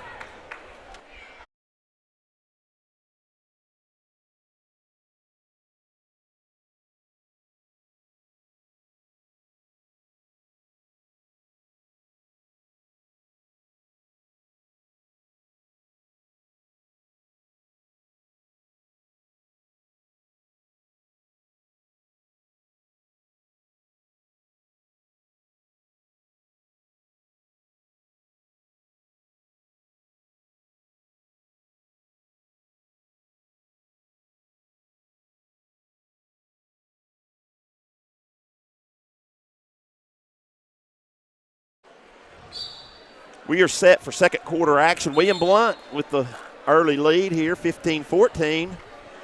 As start off to a relatively slow start, Robbie, but William Blount picked it up with the 3-point, and so did Maryville. William Blount's hit 3 threes, Maryville's hit 4 threes. So it'll be Blount's basketball to start the second period. So I didn't see how much Crowder played. I think he might have only played that one possession. Yeah. Still in the zone, Maryville. Garra's just extended out a little bit. So I'm not sure if it's a 2-3 or 3-2. Here's the inside pass to Young. His shot's blocked by Maples on the weak side. Good recovery there as William Blount got it into the soft part of the zone.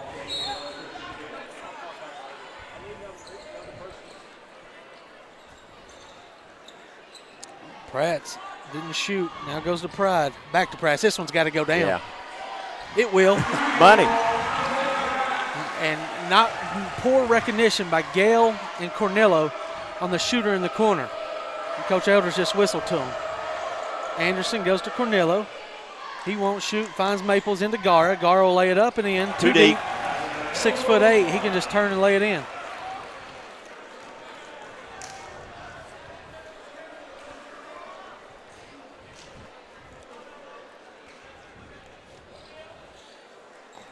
Pratts will attack baseline. Now go to Young.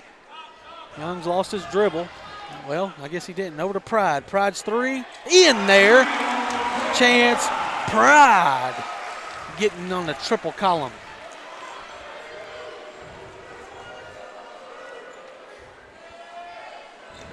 Maples looks in again to Garra. Now he doesn't catch this one cleanly, but he goes to Anderson. Anderson to Conrillo. Show a hand. He'll attack. It's too far out for Garra. He'll find Gale. Gale's nailed one. Says his first basket. It is, Robbie. Here's a hit ahead to Pratts. He'll go baseline to Bowling. Bowling will go out to Pratts in the corner for three. It's in and out. And a rebound by Anderson. He'll take off himself.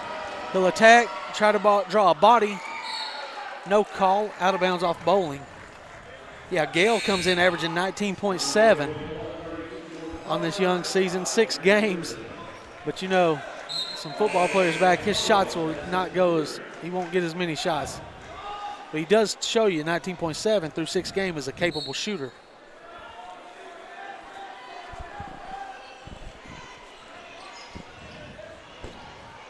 As he has it up top. Robbie, they got a jersey. Garra's got 32, not 21, right? On his. Yes. That was wrong on the roster, I believe. I kept looking for him for my 32. Oh, okay. That's turnover goes to William Blount. Yeah, he is 32. But he's 21 on the roster, right?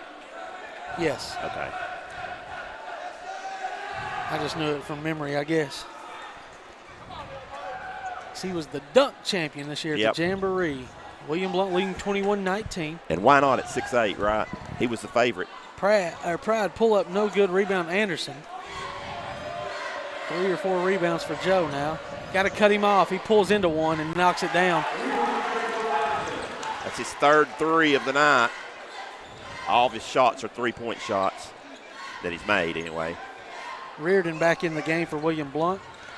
Tarver attacks, gets a bump foul here on Maples. Maples' first foul. Yep.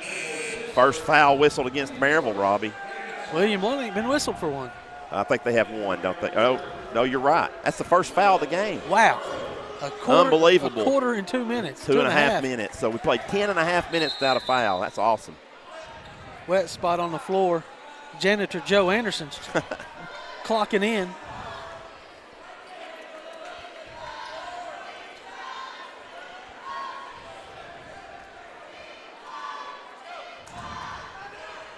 So William Blount ball side out.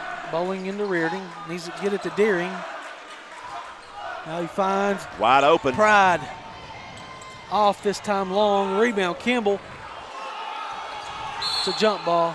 Or no, timeout Maryville.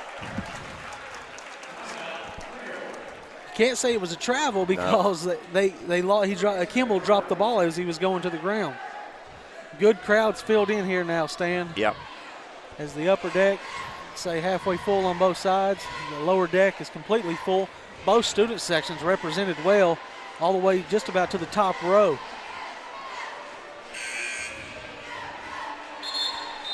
And they've seen an exciting one here, first 11 minutes in. Yeah, the first one was boring. Unless you're a Coach West, it wasn't boring to him. He liked it. Yeah, I'd say he'll take that every night. But Obviously wasn't what the doctor ordered for the Governors. Lady Governors, I should say. All right, leading by 1. Here comes Anderson and the Rebels.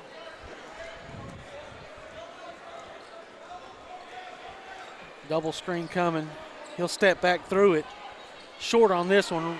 Who will get to it? Kimball will, and he'll lose it out of bounds. Good call. Kyle Barnes all over that one. Yeah, he was right. I think Kimball forgot which way he was going. He was pointing toward the William Blount end. Reardon catching fire, no good. Rebound Anderson. He's getting the boo treatment. Crossover on Pride. And Crowder's back into the game. Inside Burrows, he travels. I guess they're going to say he didn't control it. Bad pass by Crowder as he left his feet. Yeah, and had tried to hit the cutting Kimball. Trying to work his football players back in slowly. As that football shape's a little different than basketball shape, Stan. It is. Especially when you have a long period of play without any stoppage, as we William did. Blount with numbers here. See if Deering attacks. He will, and that's a block. Nope. Kyle Barnes says nope. It's a charge. He's under the goal. I mean, I know that ain't a rule in high school, but it's almost, as you can see on the replay there, is Kimball's directly under the goal. In college and pros, that's a definite block. Well, they need to make it in high school. Yeah, even if they don't want to extend it out, they need to make it right under the goal, make a smaller arc right for high Here's school. A back cut. They'll roll it all the way through into the corner for Burrows. He'll attack the rim, dump it off to Kimball. He'll blow the dunk. There's a but foul. Crowder will get stolen. And Kimball's hurt. Kimball's hurt. Reardon, nice move, and he lays it in. Substitute ankle. I think it's his ankle. We'll take a timeout on the floor. You listen to the Gov Nation Network.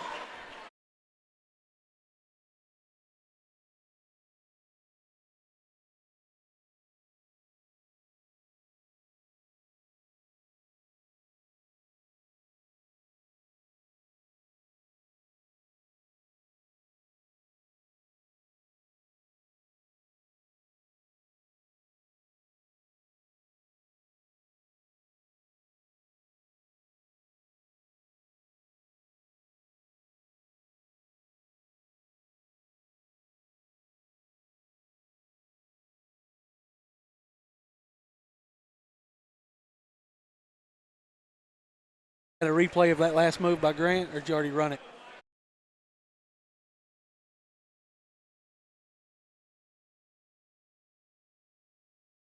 We're back here at William Blount High School as Devon Kimball's helped off the senior. Yeah, he went straight back to the trainer's room. William Blount, after that move there by Grant Reardon, has the lead 23-22. And Grant Reardon, Robbie, with 11 points. Add on his average already, a quarter and a half in. Anderson guarded by Bowling. He'll attack the elbow and look down into Burrows. Not where he wants it. Nearly stolen by Deering. Yeah. As William Blount's hands are active. Yep. Maryville's leaving their feet on a lot of these passes. Yeah, the Burrows got caught in the air right there, Robbie, and he got kind of bailed out as it was able to keep it down in the corner. Man to man again. Here's Joe. He left his feet. Run out for Reardon. He'll attack, and he'll throw it in. Oh, yeah. Wow. How in the world did that go in? Nice play there as Crowder ran by him and didn't foul. He had to throw it up with some English on it and left-handed, and it went in. Burrows finds Gale. Gale will shoot short, and Bowling mistimes his jump. But it worked out for William Blount because the two Maryville guys crashed into each other. Our boys sure don't look affected by the 3-game week. Yeah, you're right. And the girls probably weren't. It just wasn't their night tonight. Pratt's nearly over on the wing. Tarver, he's yet to get going. George will find Pride. Pride guarded by Maples. Working it around the horn. Bowling, pull up three. Long this time. Rebound Christian Gale and the Rebels. He'll find Anderson. Anderson jab step on Bowling, won't go nowhere. Pride forces a tough shot by Gale, but it goes, and they're down by 1.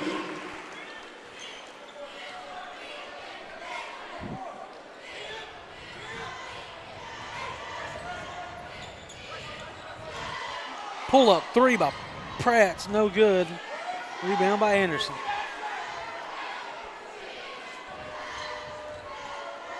Anderson will find Maples, but he charges in. Yes, he does. Taken by Brett Bowling. Ashton Maples' second personal foul, only the second against Maryville. You always like to see the chess match from the old teacher and the pupil, Eldridge and Wendell. Wendell was one of Eldridge's best players ever. See a little of that in football tomorrow, won't we? Kirby Smart and Nick Saban. Bad pass by Bowling. Didn't have a grip on the ball, it didn't look like. So turnover.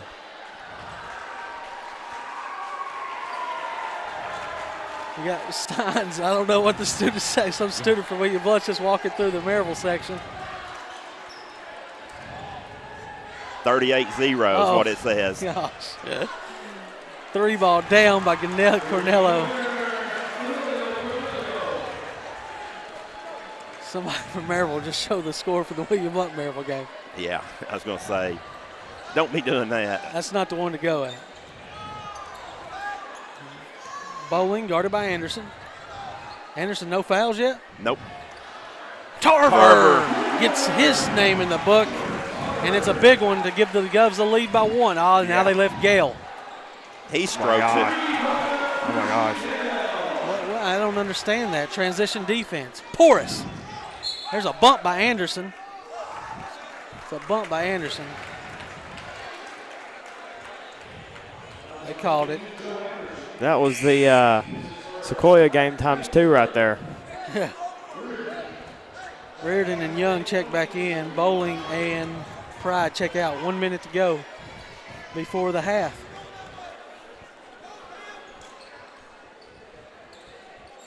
Pratt throws it in the backcourt. George will run it down.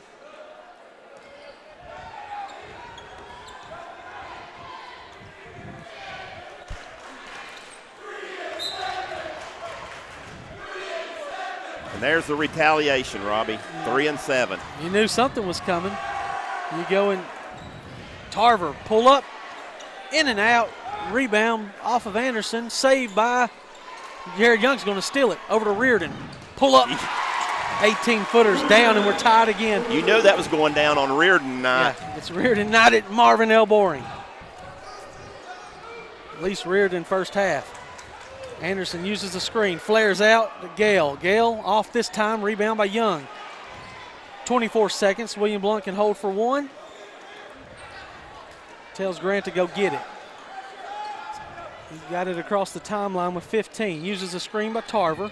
Now he's got Maples. He'll attack. 15-footer is down and out. Rebound. Tarver puts it in with 7. 1 stop before the half. Here comes Anderson. Got to push up. Don't go back. Push up. And luckily it's off the back of the rim. And the Govs have the lead at the half. 32-30. We'll come back with scoring and statistics from the first half. You're listening to the Gov Nation Network on Gov Club TV.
halftime here at William Blount High School, where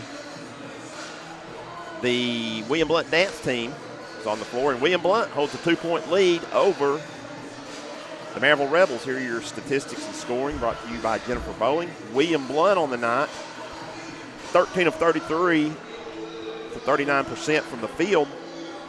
That's 7 of 16 for 44% from 2, and 6 of 17 for 35% from 3. They've not attempted a free throw yet. For William Blount individually, Grant Reardon leads them with 15 points as he is 7 of 12 from the field, 6 of 10 from 2, 1 of 2 from 3 is Reardon. So he's had a career night in the first half thus far. Isaiah Pratt, 6 points. He's 2 of 4 from the field. And all 4 of those shots were 3-point shots for Mr. Isaiah Pratt. Jordan Tarver's added 5 points. All those came right at the very end of near the half, as he's 2 of 7 from the field, 1 of 2 of 2, 1 of 5 of 3. Again, total of 5 points for him. Cameron George is 3 points for William Blount. He's 1 of 3 from the field, 0 of 1 from 2, 1 of 2 from 3. Also, Chance Pride is 3 points, 1 of 4 from the field, 0 of 2 from 2, 1 of 2 from 3.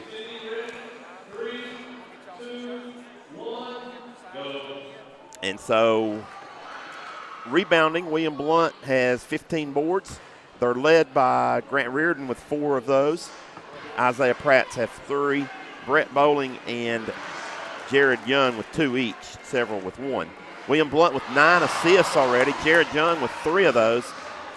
Jordan Tarver's handed out 2. Chance Pride's handed out a couple. 1 steal, no blocks. And William Blount only 5 turnovers thus far here in the first half. And we said they could not turn the ball over 16 times and expect to win. And that's a good sign right there. On the Maryville side, they are led by Joe Anderson and Emilio Cornello with 9 points each. They both have hit 3 threes for the Rebels. And also for Maryville, getting in on the scoring is 8 points for Christian Gale, as he's 3 of 9 from the field, 1 of 3 of 2, 2 of 6 from 3. Devon Kimball has added 2 points, and Gara's added 2 points. On the night, Maryville is shooting about 44% from the field, 3 of 8 from 2 points, 8 of 17 from 3 for the Rebels. They pulled 11 rebounds to William Blount's 15. 2 assists for Maryville, 2 steals, a couple of blocks, and 5 turnovers for Maryville as well. So 5 turnovers for each team. Well played first half. Only 4 fouls committed in the first half. 3 of those were by Maryville. 1 was against William Blount. And, of course, tonight it's going to be a close one. Another close one here, as it's going to go down to the wire as the Governors lead the Rebels 32-30. Let's take a short break, and we'll be back right here on Gov Nation Network.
Back at William Blount High School, Robbie, we've got a good one on hand here. Might go down to the wire like it did last year. 32-30, Blount leads.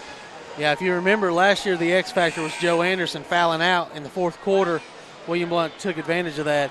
This year, don't look like Joe's going anywhere. He's only got one foul. He's going to be a factor tonight, so William Blount's going to have to do it with a complete team effort. And we talked about pregame how many threes Maryville shoots.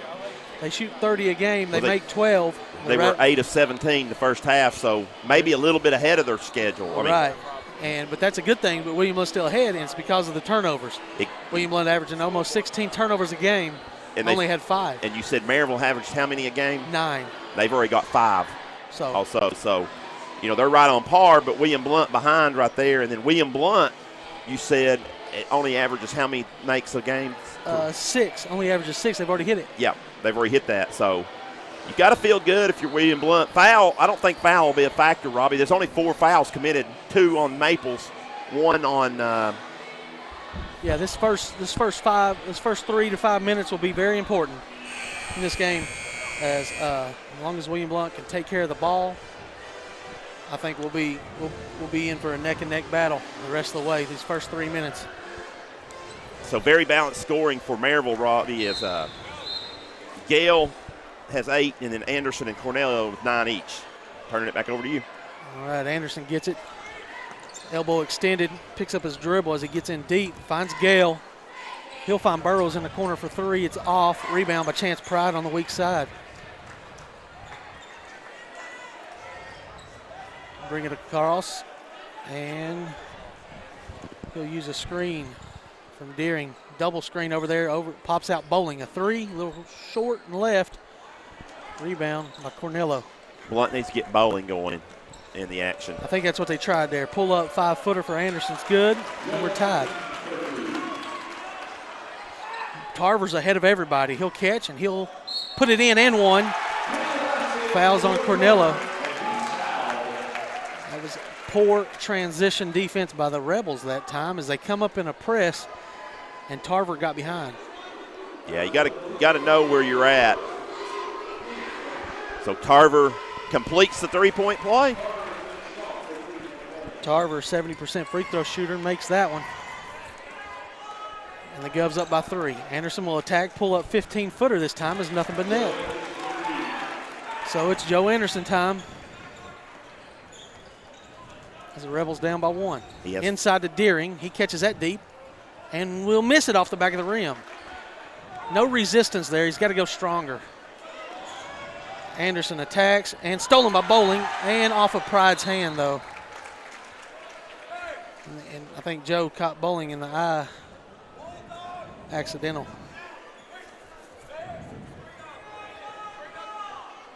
Anderson will throw it in. Look for it coming back to it. 5-second count. 5-second. Wow, call. That was a quick. Very quick. As I've seen Sean in the past, he's got a quick 5-second call.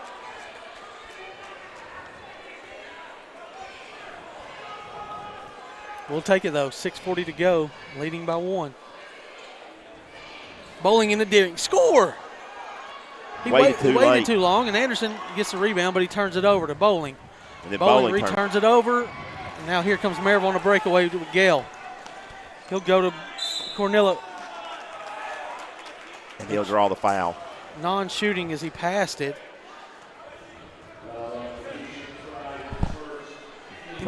He never shot the ball. How can it be a shooting foul? I'm not sure. He turned around and threw the ball.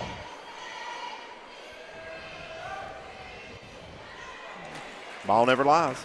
I don't know where they came up with that guy. I don't even think it was a regular foul. I think William Lowe was trying to avoid him.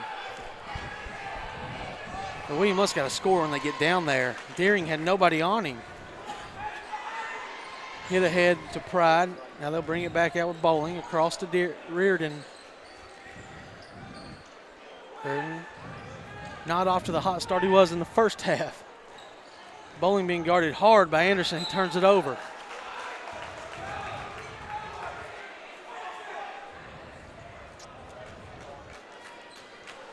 So 2 minutes into the second half, we're tied. Anderson lobs it into Maples. He short arms this one. And out of bounds off of William Blount. Good play by Anderson to find Maples, but he just short-armed the layup.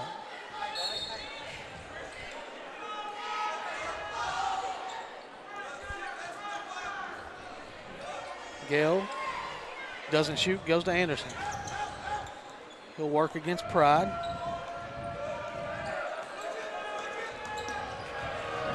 He'll throw it out to Burrows. He steps into this one. Nothing but net. Maryville's got a 3-point lead. Reardon turns it right over and picks up a foul. His first. This is not a good sign for William Blount. So far, Maryville's won the quarter, really. Yeah, up by 5 already this quarter. Yep. We knew the first three minutes would be important.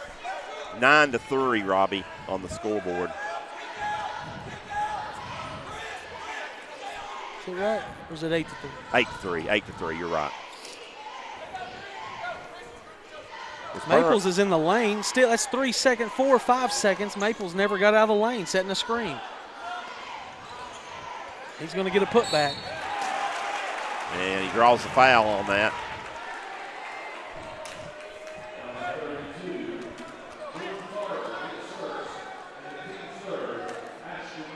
Who was the foul on, Robbie? I want to think Tarver, but I'm not 100% sure. Team's third. Maples marks the first toss down. Bowling will check out and George will check in. 4-point lead for the Rebels.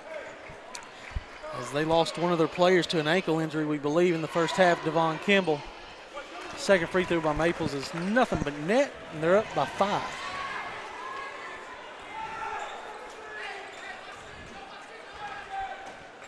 Pratt's with a strong take, gets his stuff swatted by Maples on the help side. William Blount not quick enough to the rim as they're waiting, and the help is getting time to get over there. Inside to George. George is fouled. They're going to say on the pass. Unlike the Maryville foul, they're going to call this one on the pass.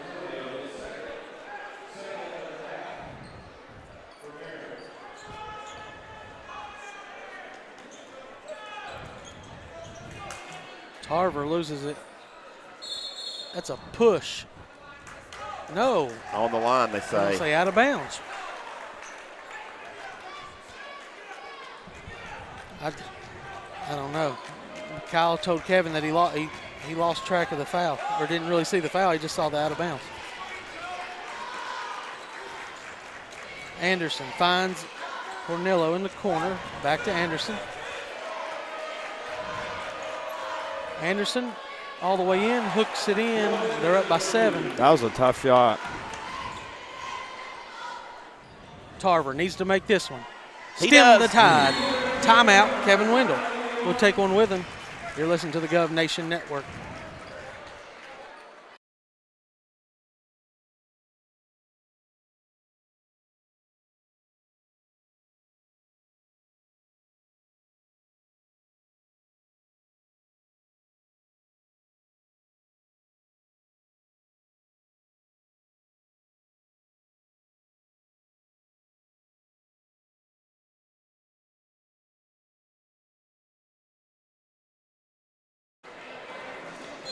Back here, 4:19 left in the third quarter. William Blount trailing 42-38 now. As Maryville's come out hot, led by Joe Anderson. Yeah, Joe has 7 of their 12 here in the third, Robbie. William Blount's only scored 6 in the third. And those have been all by Jordan Tarver. Good D by Cameron George. They get the switch they want, though, does Maryville, with Tarver now guarding Anderson. Now Gale will take it against Pride and guard get a foul. Pride second, team's fourth. Our man, Mr. Braze, had a couple bad calls this half. He'll get better. As Gale will go to the stripe, and he gets the row. Christian Gale's 9th point of the evening. And Maryville's leads back to 5 with 3:55 to go. Second toss good.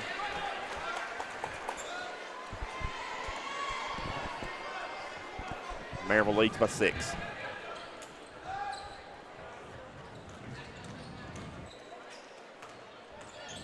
Back cut for Reardon. He'll lay it in. 40-44 now. 3:30 to go in the third.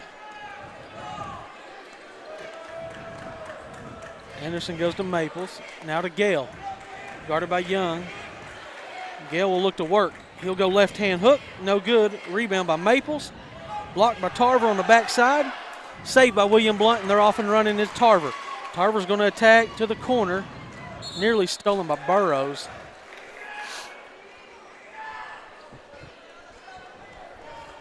It's right under our basket. Couldn't really tell if they stayed in bounds, but good hustle. I think Burrows tipped it out, but Young will inbounds from William Blount. Not Maples picks up a cheap one. Yeah, and that's Ashton Maples' third. So yeah, they've already lost Kimball. Looks like Kimball's done for the game. Right. Yeah, he's got ice on his left ankle down here at the end of the bench. Elmo Gara will check back in for Maples. I was about to say, I don't think we've seen the last of Gara, and there he checks in. Nope, 6'8". You can make a difference. Tyler, you'd make a difference if you were 6'8". Bad pass by Tarver, stolen by Anderson. He's going to pull up and shoot one from college line, and it's in. That's why he's best player on the court right now, Robbie. Best player in this town. 19 points for him. And with his stats this year, he's going to be up for Mr. Basketball, I believe. As Tarver can't get it to go. Nice shot, just couldn't go down. Tarver no good on that. Big shot here by Anderson. It's down. It's really turned into the Joe Anderson show. So what we were afraid of, 50-40, your score, Maryville leads.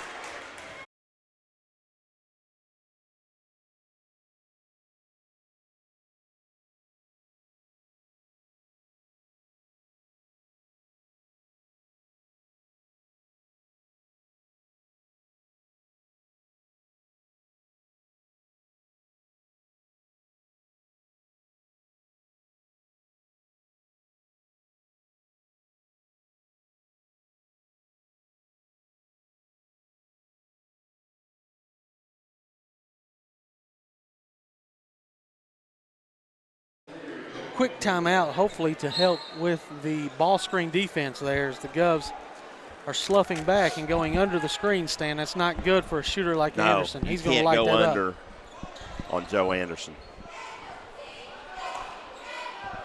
William Blount working around. Tarver, three is off to the right, cleared by Gara. Big Gara on there. Joe goes to the corner to Burrows. Nearly loses it. He'll find Anderson. He'll reset the offense. Crossover, and he pulls up for three. Nothing but net. 25. 16 of them here in this quarter, Robbie. Reardon will attack. Blocked by Gara. Deeren rebounds it. Throws it over to Reardon. 15-footer no good. Tipped up, and offensive rebound by There's Deeren. a foul. No call. Reardon floater up and no good. He'll get his own. Throw it back out. There you go. Tarver attacks and lays it in. Big basket, but at some point you got to stop 22 in black. At some point you got to make somebody else beat you. Got to live with that. No, gosh. Oh, is he not? Get him off his back. There's the call. 2 plays later. Fourth foul for the team, non-shooting. Gara's first, team's fourth, as you said. Might want to consider putting George on Anderson like they did earlier in the first half. That seemed to slow him down a little bit. Yeah. He is long, his length, but, I mean, his Maryville zone right here, Robbie, but Pratt could get a shot here. you might want to look at a gimmick defense, too, on him. George will shoot the three. He'll miss it, in and out, rebound by Pratt. He'll find Bowling. Bowling back to Pratt. We need this one. It's down. Yep. Down by 8. One more stop. and hopefully a basket before the end of the third. And you got possession and a cheap foul by Isaiah Pratt. Critical 39 seconds right here. Crowder will check in for Maryville. He'll take out Gara.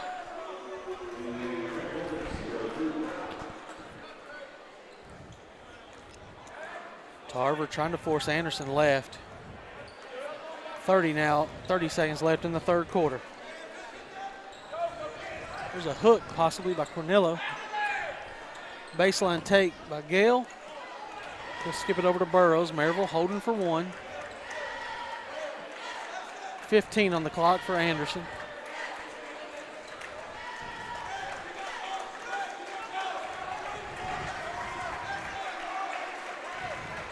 Five on the clock. Step back three by Anderson. Nothing but net. And that's your score at the end of three quarters. 56 for the Rebels, 45 for William Blount. 30-second break.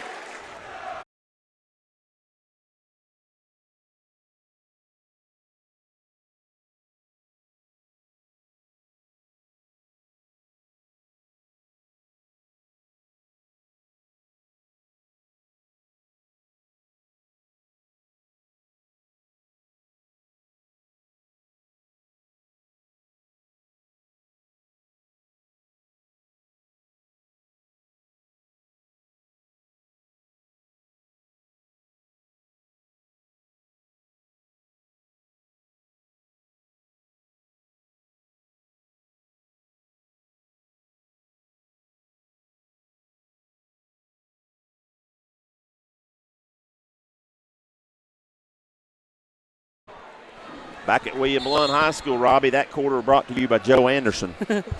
As he had 19 of Maryville's 26 points. William Blount only scored 13 for the quarter. Yeah, we should have got his dad to advertise for that quarter. He's a great player, and he showed it right there. William Blount had done a good job on him to that thus far on it. He had 9 at the half. He's up to 28.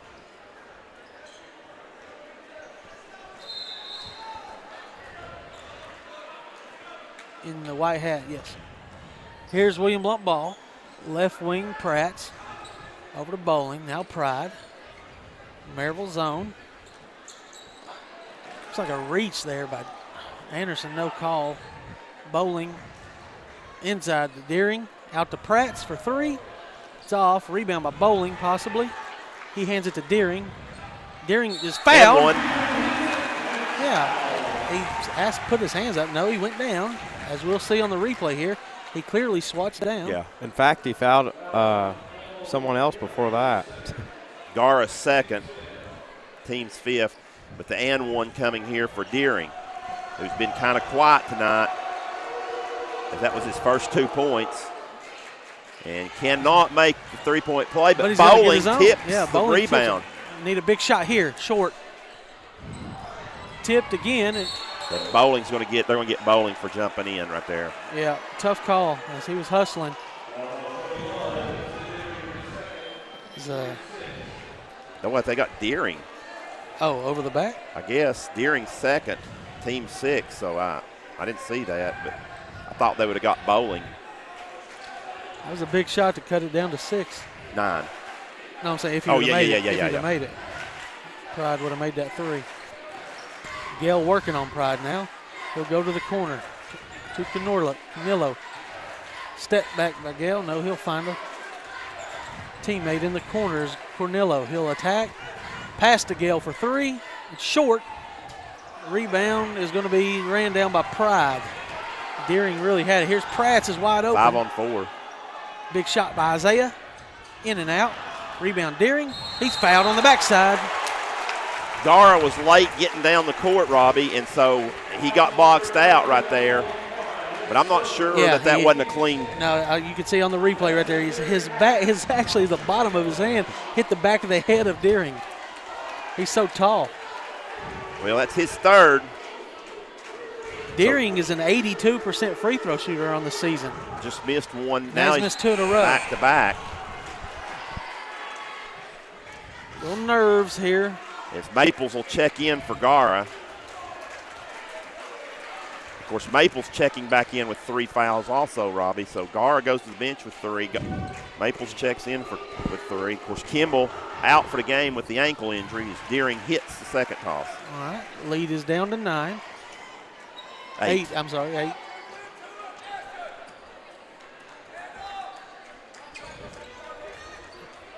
Yeah, so here's Anderson guarding closely here.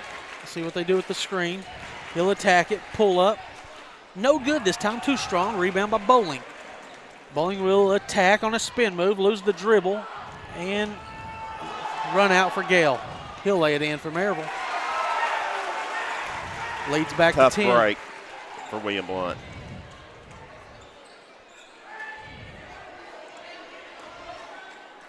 Pratt has been in and out on his last couple. Short this time. Rebound by Cornillo.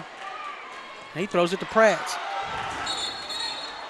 Well, and they called it out of bounds. I thought Gale pushed him into the foul. Into the table, did he not? Bumped him.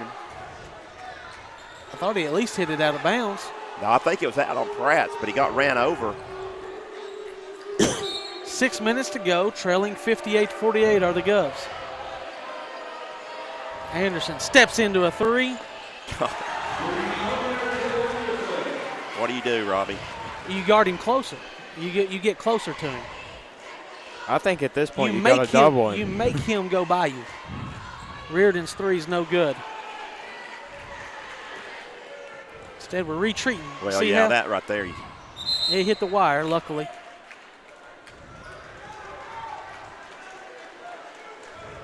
I couldn't guard him, though, Stan. So I think I'd go to some kind of gimmick defense on him, really. Right. Make somebody else beat me, junk him up a little bit with a double team or like a box and 1, something. But William Blount down 13 with 5.5. Yep. It's critical time now. Yeah. You got to be just about perfect. William Blount's got to utilize every possession. Inside to Tarver, out to Young. Skip it across to Gale. He plays for Maryville. In the corner to Anderson. He'll pump fake, find Gale at the top. This 3's no good, luckily, and rebound by Reardon. Reardon will attack, and the ball's deflected by Anderson. He recovers, finds Tarver inside. He'll lay it in. Leads back to 11.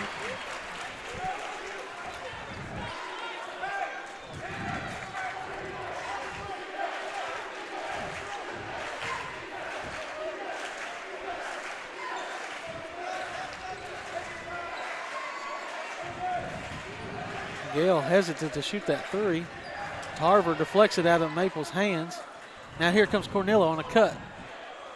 Runs right over Young. No call. Now Gale has another open one. Not going to miss that one. 64-50. Timeout on the floor by the Rebels. You're listening to the Gov Nation Network.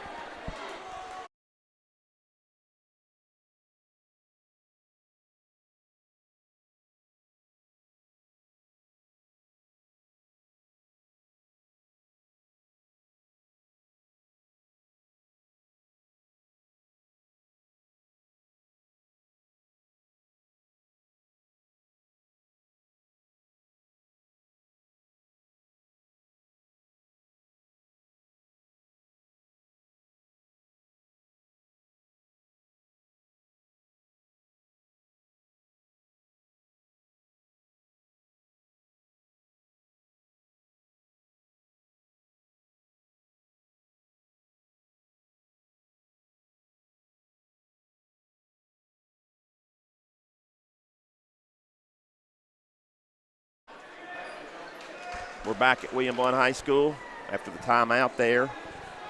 And William Blount, Robbie, it's getting really, really crunch time, critical time. They cannot have any more empty possessions. 100% agree. And just about got to be perfect on defense. Try to get some action to the corner for Cameron. He'll dump it into Deering. Nice pass by Tarver. And he'll find a basket. Is that William Blount has a size advantage with Deering inside there. When Gara's not in the game. See, See how William Blount will juice up the pressure here. Maples will find Anderson. He'll attack the rim and turn it over, run out. Oh, man, here's a run out. Oh, nice pass by Bowling. Reardon will lay it off, but he's fouled. Needed that and one there, saying just about got to be perfect. Cornello, his second. That will be 2 shots coming, I believe, here for Reardon. Golly. Somehow, some way, Reardon's. Has he scored this half? He has 2 points in the third quarter. Had 15 in the first half. Misses 2. He's an 80% free throw shooter. Tarver puts it up, no good. And Maryville will get a rebound out with Burrows. He'll find Cornello.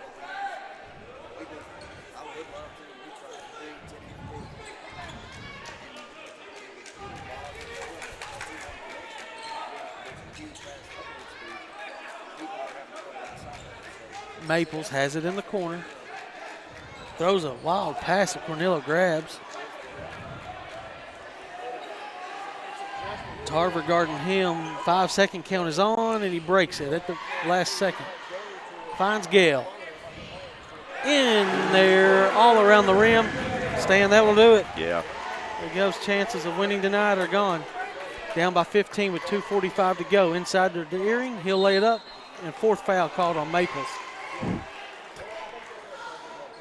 But they, just like the girls, they've dug too big of a hole. Yeah, wasn't exactly the same blueprint as the girls got down early, dug their hole early, and the boys kind of dug their hole. It's William Blount is still struggling from the line. It's Deering, you said, is an 82% free throw shooter? Yeah. 1 for 4 tonight, Robbie, here in the fourth quarter. Deering's second toss, no good. Make it 1 for 5 for him. 2 of 8 is the Governors from the line.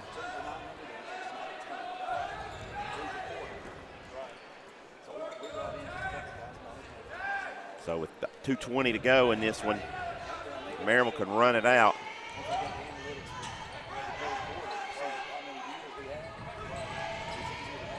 Yeah, they got good guards. They should be able to milk this clock. They'll attack. Cornello for a dagger. No good. Jump ball called. Possession to the Rebels. Gotta start fouling. I don't know if I want to see that. I think that's just going to extend. Yeah, 2:06 to go in this one. Why are they not giving Maryville the ball? I guess they had the possession arrow wrong. Oh, no, they referred back to the table, and they said it is William Blount ball. Maryville ball, excuse me. So with 15-point lead and 2:06 to go, and the basketball.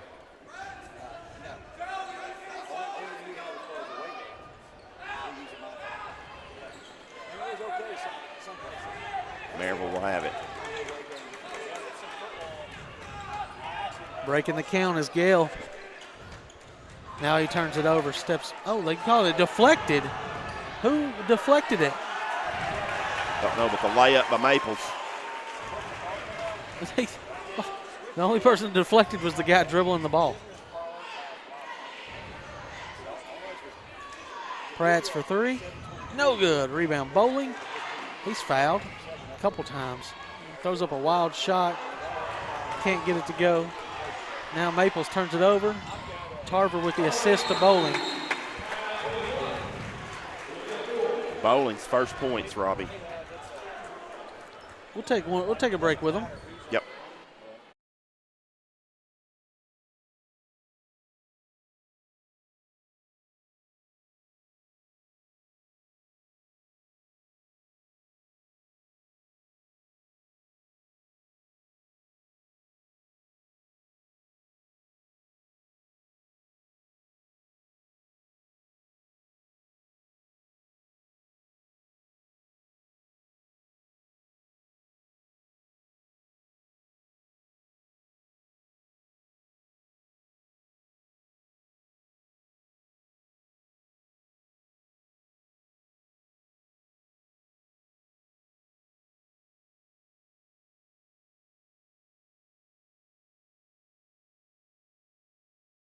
about Catholic. Stan down 15 now. Looks like we'll be looking forward to Catholic on Tuesday. Yeah, Catholic's a pretty good boys team. Now the girls game will be we should take care of that William one Blount easily. girls should wax the floor. But the boys, Maryville beat Catholic by 5 at Catholic. And then Catholic, didn't they beat somebody the other night? Or they've beat a lot of good teams. Foul here as Pratt's will send Gale to the line for a 1-and-1. Isaiah's second. Team 7th, so that does put the 1-and-1, Robbie.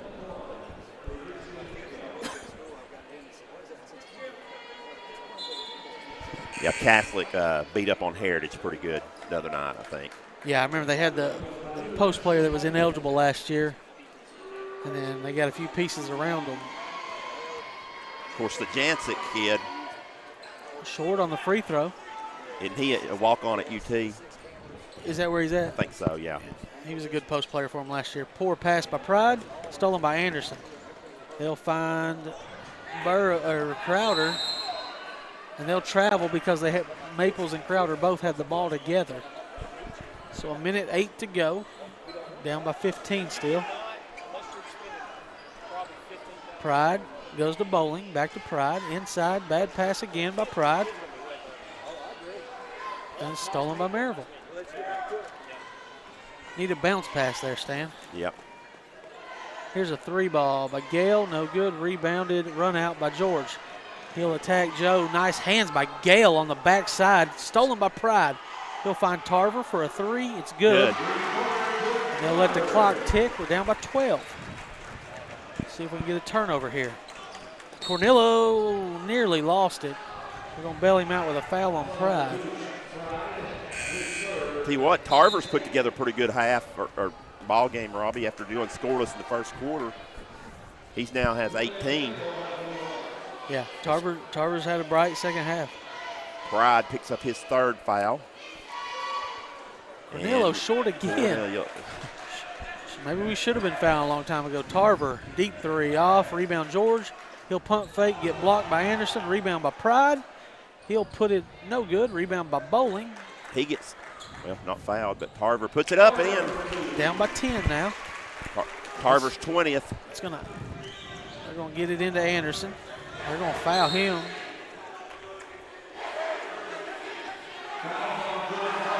Jordan Tarver picks up a foul. Anderson will go to the line for 2, I believe now, Stan. No. Is it 9 or 10? Still 9? So yeah, the 9. last of the 1-and-1s. Yeah. He'll more than likely be going to the line for 2, though. Yeah. The way he's shooting it tonight, these may not touch the rim. It's up and in. That one didn't touch the rim. That would be point number 32 for Mr. Joe Anderson. This and 33. Yeah. Solid night, solid player. He's got another year. We got to watch out for that boy. Here is Pratt's going to shoot the last shot of the game. It's no good. Rebound by Maples, and this one is delivered. 71-59 is the final. We'll come back with some scoring and statistics from this game.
Back at William Blount High School, where this contest is wrapped up. Maryville defeats William Blount in the second game, 71-59. Here's your scoring.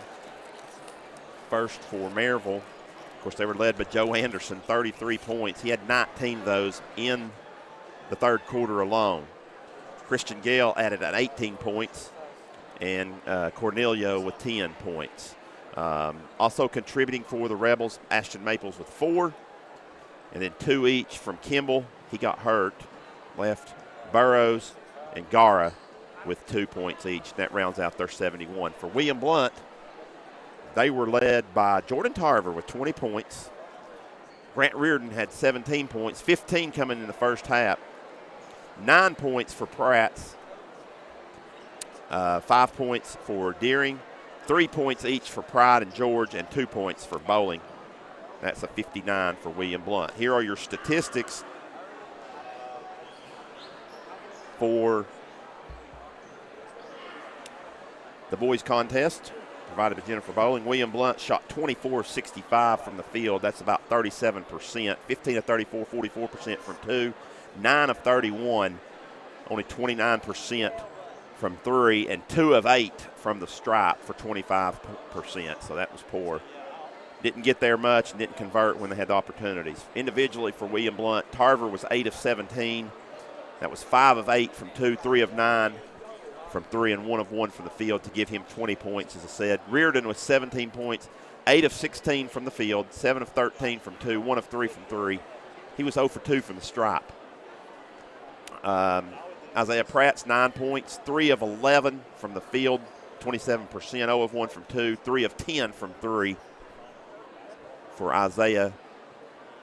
5 points for Deering. He was 2 of 4 from the field. All of those were 2-point baskets. And Dustin was 1 of 5 from the free throw line, which is uncharacteristic as well for him. 3 points for Cameron George, 1 of 5 from the field, 0 of 2 from 2, 1 of 3 from 3. 3 points also for Pride, who was 1 of 6 from the field, 0 of 3 from 2, 1 of 3 from 3. And 2 points for Brett Bowling, who was 1 of 5 from the field, 1 of 2 of 2, 0 for 3 for 3. And rebounding for William Blount, they pulled 35 of them. They were led by Bowling with 9. And then after that, you had Reardon and Tarver with 5 each, 4 for Pratts, and then several with 3 each. William Blount handed out 15 assists. They led by Tarver's 4. Bowling and Pride had 3 each, as well as Young had 3. 3 steals, 14 turnovers, Robbie. That was 9 in the second half. 9 in the second half. So they had 5 at the break. We said they averaged 15.5 a game and needed to keep that way below that to have a chance. They didn't in the second half, and that's when Maryville took over. We got Micah Ballard up here now, Stan. So we'll take a break right here and get situated right back here and go over that.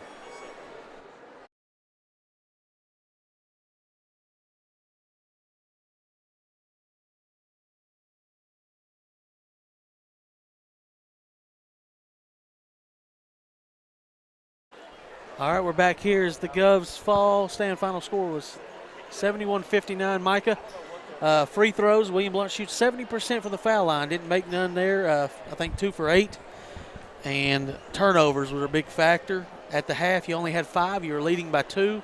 You'd made 6 3-point baskets and only made 3 in the second half. And really the game there in the first probably 6 minutes of the third quarter when Joe Anderson took over, the game got out of control. Yeah, well, just recap the first half. We played really well on the defensive end. I thought we were on the same page for the most part, but we were kind of rushing our shots a little bit. I feel like we could have had better looks in the first half, but just a little bit more selfish than what we usually do. When we really get that ball inside out and moving, that's when we hit more shots. But then, second half when a mug hits, has 18 points in a quarter, and he's going to pull, and yet he's still doing it. You got to make him do something else. I don't care if he goes by you exactly and gets in the lane. Just make him do something else to get him out of rhythm. And I mean, he just killed us right there. And like you said, the turnovers, of course, I think kind of goes to also trying to play a different type of style to come back a little bit. But still, you can't let them tip the ball as much as they did. And then, yeah, free throws late, especially in the third quarter, I believe, if I'm not mistaken. Like, we could – no, it was in the fourth. Yeah. But, man, that just makes the lead look so much smaller, and then maybe something can happen. But we just didn't close that gap. Yeah, you're 100% right there. The Anderson show. Yeah, I was talking about it. We were letting him get into his spots. We weren't pushing up to him. And with – he's only about a 5'11", 6-foot guard. Make him go by and finish at the rim. We hadn't seen him finish at the rim, but one time he did a little floating half hook. Well, and if you notice, none of them are driving to the rim to finish. Right. Like they're always looking kick out. I would have started. That's what I was trying to say. I was like, Pride, we could have picked him up with Pride's defense, and Cameron George and Tarver, we could have picked him up gray line. Well, and there was a time where, after he'd pass it, Cam just wouldn't let him touch it, but it's too late at that point. He had already gotten in his rhythm. Done his thing. I mean, he and once he gets in that rhythm, you can see at half court he knows he's going to pull. But when he's comfortable with that dribble, it's going to go. And when he gets hot like that, it's hard to stop a guy. 19 points for Joe in the third quarter. William Blount 13 points. So we'll move on from this game. That'll be our second loss in the district.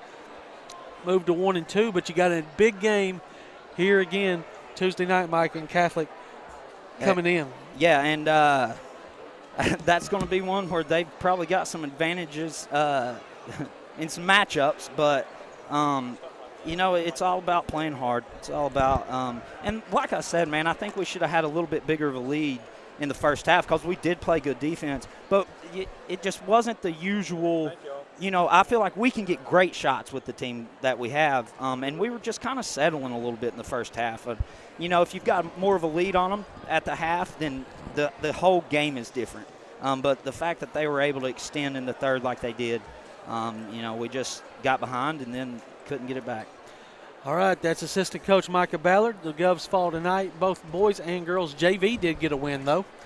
And we'll be back here Tuesday next week for our next broadcast. We'll talk about Tuesday and possibly going on the road to follow the Govs next Friday night. We'll see you guys next Tuesday at around 6 o'clock on the Gov Nation Network.